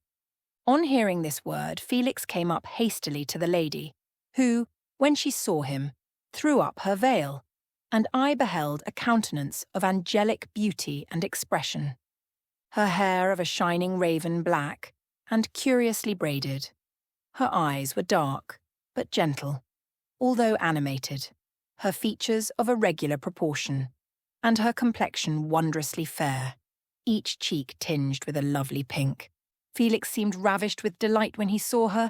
Every trait of sorrow vanished from his face, and it instantly expressed a degree of ecstatic joy, of which I could hardly have believed it capable. His eyes sparkled as his cheek flushed with pleasure, and at that moment I thought him as beautiful as the stranger. She appeared affected by different feelings. Wiping a few tears from her lovely eyes, she held out her hand to Felix, who kissed it rapturously, and called her, as well as I could distinguish, his sweet Arabian. She did not appear to understand him, but smiled. He assisted her to dismount and, dismissing her guide, conducted her into the cottage. Some conversation took place between him and his father, and the young stranger knelt at the old man's feet and would have kissed his hand, but he raised her and embraced her affectionately. I soon perceived that although the stranger uttered articulate sounds and appeared to have a language of her own, she was neither understood by, nor herself understood, the cottagers. They made many signs which I did not comprehend, but I saw that her presence diffused gladness through the cottage, dispelling their sorrow as the sun dissipates the morning mists. Felix seemed peculiarly happy, and with smiles of delight welcomed his Arabian. Agatha, the ever-gentle Agatha, kissed the hands of the lovely stranger, and, pointing to her brother, made signs which appeared to me to mean that he had been sorrowful until she came. Some hours passed thus while they, by their countenances, expressed joy, the cause of which I did not comprehend. Presently I found, by the frequent recurrence of some sound which the stranger repeated after them, that she was endeavouring to learn their language, and the idea instantly occurred to me that I should make use of the same instructions to the same end. The stranger learned about 20 words at the first lesson. Most of them, indeed, were those which I had before understood, but I profited by the others. As night came on, Agatha and the Arabian retired early. When they separated, Felix kissed the hand of the stranger and said, "Good night, sweet Safie." He sat up much longer, conversing with his father, and, by the frequent repetition of her name, I conjectured that their lovely guest was the subject of their conversation. I ardently desired to understand them, and bent every faculty towards that purpose, but found it utterly impossible. The next morning Felix went out to his work, and, after the usual occupations of Agatha were finished, the Arabian sat at the feet of the old man and, taking his guitar, played some airs so entrancingly beautiful that they at once drew tears of sorrow and delight from my eyes. She sang, and her voice flowed in a rich cadence, swelling or dying away, like a nightingale of the woods. When she had finished, she gave the guitar to Agatha, who at first declined it. She played a simple air, and her voice accompanied it in sweet accents, but unlike the wondrous strain of the stranger. The old man appeared enraptured, and said some words which Agatha endeavoured to explain to Safie, and by which he appeared to wish to express that she bestowed on him the greatest delight by her music. The days now passed as peaceably as before, with the sole alteration that joy had taken place of sadness in the countenances of my friends. Safie was always gay and happy. She and I improved rapidly in the knowledge of language, so that in 2 months I began to comprehend most of the words uttered by my protectors. In the meanwhile also the black ground was covered with herbage, and the green banks interspersed with innumerable flowers, sweet to the scent and the eyes, stars of pale radiance among the moonlight woods. The sun became warmer, the nights clear and balmy, and my nocturnal rambles were an extreme pleasure to me, although they were considerably shortened by the late setting and early rising of the sun, for I never ventured abroad during daylight, fearful of meeting with the same treatment I had formerly endured in the first village which I entered. My days were spent in close attention, that I might more speedily master the language, and I may boast that I improved more rapidly than the Arabian, who understood very little and conversed in broken accents, whilst I comprehended and could imitate almost every word that was spoken. While I improved in speech, I also learned the science of letters, as it was taught to the stranger, and this opened before me a wide field for wonder and delight. The book from which Felix instructed Safie was Volney's Ruins of Empires. I should not have understood the purport of this book had not Felix, in reading it, given very minute explanations. He had chosen this work, he said, because the declamatory style was framed in imitation of the Eastern authors.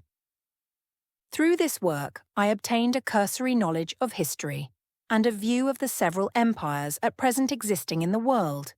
It gave me an insight into the manners, governments, and religions of the different nations of the earth.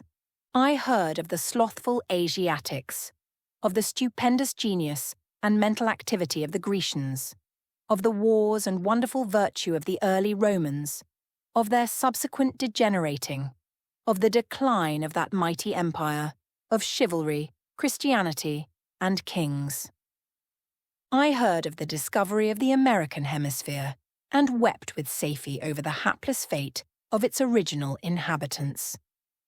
These wonderful narrations inspired me with strange feelings. Was man indeed at once so powerful, so virtuous and magnificent, yet so vicious and back? He appeared at one time a mere scion of the evil principle, and at another as all that can be conceived of noble and godlike. To be a great and virtuous man appeared the highest honour that can befall a sensitive being. To be base and vicious, as many on record have been, appeared the lowest degradation, a condition more abject than that of the blind mole or harmless worm. For a long time I could not conceive how one man could go forth to murder his fellow, or even why there were laws and governments. But when I heard details of vice and bloodshed, my wonder ceased, and I turned away with disgust and loathing. Every conversation of the cottagers now opened new wonders to me. While I listened to the instructions which Felix bestowed upon the Arabian, the strange system of human society was explained to me. I heard of the division of property, of immense wealth and squalid poverty, of rank, descent, and noble blood. The words induced me to turn towards myself. I learned that the possessions most esteemed by your fellow creatures were high and unsullied descent united with riches. A man might be respected with only one of these advantages, but, without either, he was considered, except in very rare instances, as a vagabond and a slave, doomed to waste his powers for the profits of the chosen few. And what was I? Of my creation and creator, I was absolutely ignorant. But I knew that I possessed no money, no friends, no kind of property. I was, besides, endued with a figure hideously deformed and loathsome. I was not even of the same nature as man.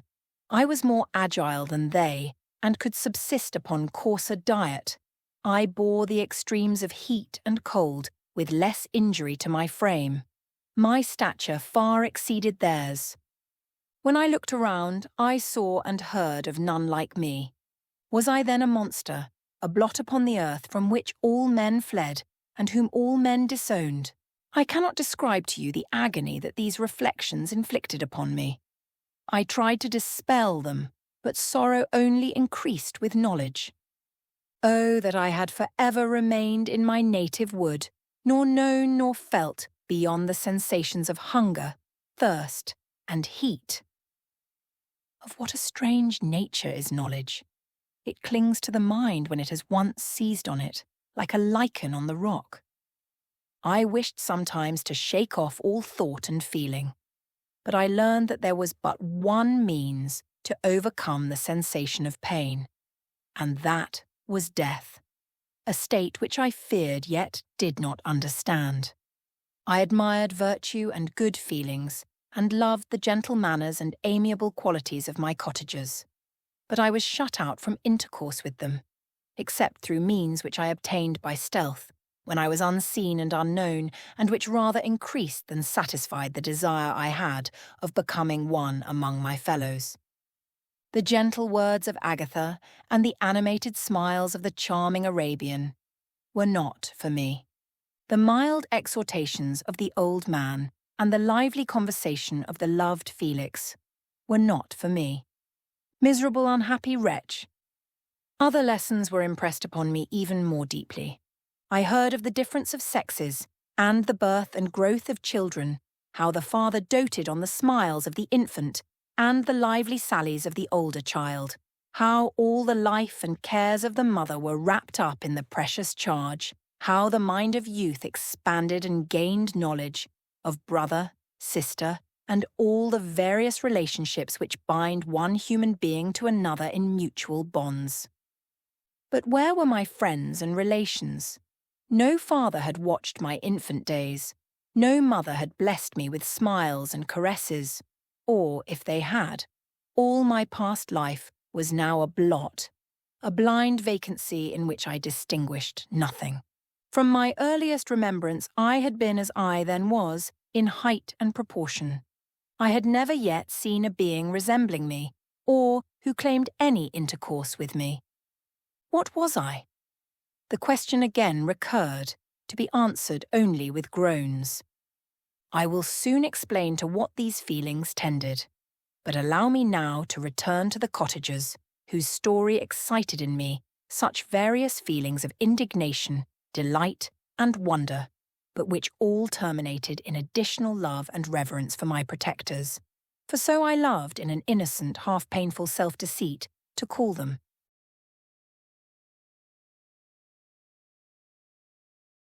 Chapter 14. Some time elapsed before I learned the history of my friends. It was one which could not fail to impress itself deeply on my mind, unfolding as it did a number of circumstances each interesting and wonderful to one so utterly inexperienced as I was. The name of the old man was de Lacy. He was descended from a good family in France, where he had lived for many years in affluence, respected by his superiors, and beloved by his equals. His son was bred in the service of his country, and Agatha had ranked with ladies of the highest distinction. A few months before my arrival, they had lived in a large and luxurious city called Paris, surrounded by friends and possessed of every enjoyment which virtue, refinement of intellect, or taste, accompanied by a moderate fortune, could afford. The father of Scifi had been the cause of their ruin. He was a Turkish merchant and had inhabited Paris for many years, when, for some reason which I could not learn, he became obnoxious to the government. He was seized and cast into prison the very day that Scifi arrived from Constantinople to join him. He was tried and condemned to death. The injustice of his sentence was very flagrant. All Paris was indignant, and it was judged that his religion and wealth, rather than the crime alleged against him, had been the cause of his condemnation. Felix had accidentally been present at the trial. His horror and indignation were uncontrollable when he heard the decision of the court. He made, at that moment, a solemn vow to deliver him, and then looked around for the means.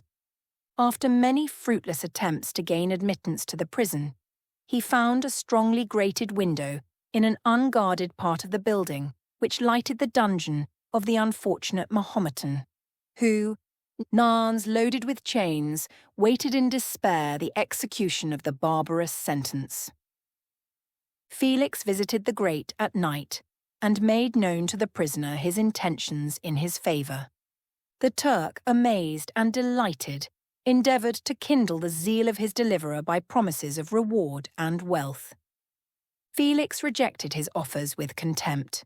Yet, when he saw the lovely Scifi, who was allowed to visit her father, and who, by her gestures, expressed her lively gratitude, the youth could not help owning to his own mind that the captive possessed a treasure which would fully reward his toil and hazard. The Turk quickly perceived the impression that his daughter had made on the heart of Felix, and endeavoured to secure him more entirely in his interests by the promise of her hand in marriage so soon as he should be conveyed to a place of safety.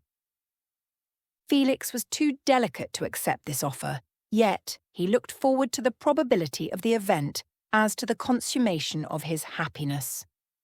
During the ensuing days, while the preparations were going forward for the escape of the merchant, the zeal of Felix was warmed by several letters that he received from this lovely girl, who found means to express her thoughts in the language of her lover by the aid of an old man, a servant of her father, who understood French.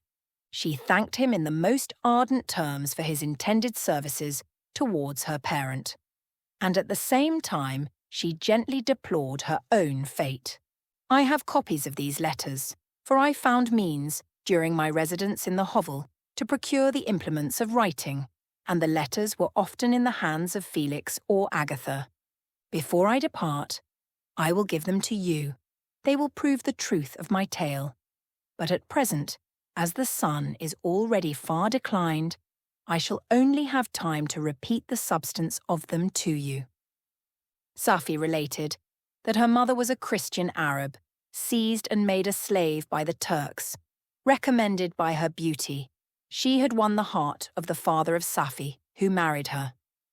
The young girl spoke in high and enthusiastic terms of her mother, who, born in freedom, spurned the bondage to which she was now reduced. She instructed her daughter in the tenets of her religion, and taught her to aspire to higher powers of intellect and an independence of spirit forbidden to the female followers of Mahomet. This lad died, but her lessons were indelibly impressed on the mind of Scifi, who sickened at the prospect of again returning to Asia, and being immured within the walls of a harem, allowed only to occupy herself with infantile amusements, ill-suited to the temper of her soul, now accustomed to grand ideas and a noble emulation for virtue. The prospect of marrying a Christian and remaining in a country there women were allowed to take a rank in society was enchanting to her. The day for the execution of the Turk was fixed, but on the night previous to it, he quitted his prison and before morning was distant many leagues from Paris. Felix had procured passports in the name of his father, sister, and himself.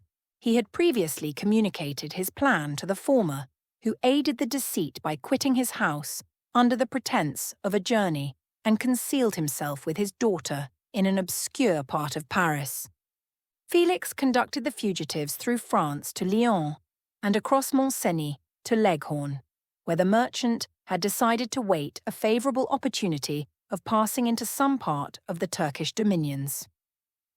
Saifi resolved to remain with her father until the moment of his departure, before which time the Turk renewed his promise that she should be united to his deliverer, and Felix remained with them in expectation of that event.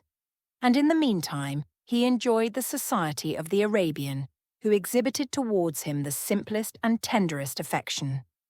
They conversed with one another through the means of an interpreter, and sometimes with the interpretation of looks, and Saifi sang to him the divine airs of her native country.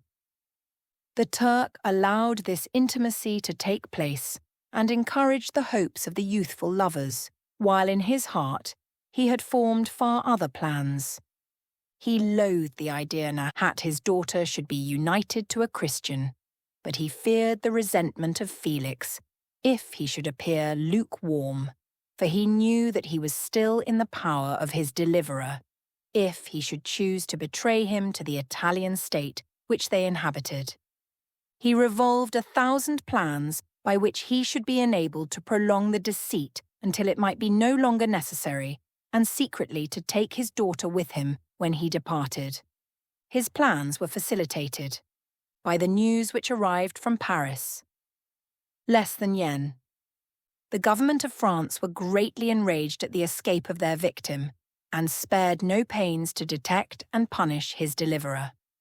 The plot of Felix was quickly discovered, and de Lacy and Agatha were thrown into prison. The news reached Felix and roused him from his dream of pleasure. His blind and aged father and his gentle sister lay in a noisome dungeon while he enjoyed the free air and the society of her whom he loved. This idea was torture to him. He quickly arranged with the Turk that if the latter should find a favourable opportunity for escape before Felix could return to Italy, Saifi should remain as a boarder at a convent at Leghorn. And then, quitting the lovely Arabian, he hastened to Paris and delivered himself up to the vengeance of the law, hoping to free de Lacy and Agatha by this proceeding. He did not succeed. They remained confined for 5 months before the trial took place, the result of which deprived them of their fortune and condemned them to a perpetual exile from their native country. They found a miserable asylum in the cottage in Germany, where I discovered them.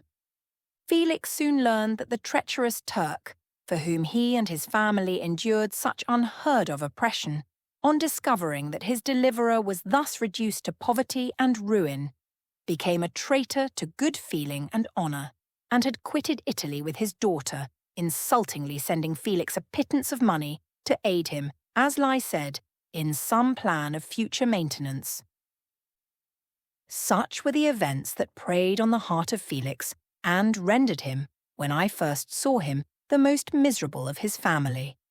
He could have endured poverty, and while this distress had been the meed of his virtue, he gloried in it, but the ingratitude of the Turk and the loss of his beloved scifi were misfortunes more bitter and irreparable. The arrival of the Arabian now infused new life into his soul. When the news reached Leghorn that Felix was deprived of his wealth and rank, the merchant commanded his daughter to think no more of her lover, but to prepare to return to her native country. The generous nature of Saifi was outraged by this command. She attempted to expostulate with her father, but he left her angrily, reiterating his tyrannical mandate. A few days after, the Turk entered his daughter's apartment and told her hastily that he had reason to believe that his residence at Leghorn had been divulged, and that he should speedily be delivered up to the French government. He had, consequently, hired a vessel to convey him to Constantinople, for which city he should sail in a few hours. He intended to leave his daughter under the care of a confidential servant, to follow at her leisure with the greater part of his property, which had not yet arrived at Leghorn. When alone, Saifi resolved in her own mind the plan of conduct that it would become her to pursue in this emergency. A residence in Turkey was abhorrent to her. Her religion and her feelings were alike adverse to it. By some papers of her father, which fell into her hands, she heard of the exile of her lover and learnt the name of the spot where he then resided. She hesitated some time, but at length she formed her determination. Taking with her some jewels that belonged to her and a sum of money, she quitted Italy with an attendant, a native of Leghorn, but who understood the common language of Turkey, and departed for Germany. She arrived in safety at a town about 20 leagues from the cottage of de Lacy, when her attendant fell dangerously ill. Saifi nursed her with the most devoted affection, but the poor girl died, and the Arabian was left alone, unacquainted with the language of the country and utterly ignorant of the customs of the world. She fell, however, into good hands. The Italian had mentioned the name of the spot for which they were bound, and, after her death, the woman of the house in which they had lived took care that Saifi should arrive in safety at the cottage of her lover.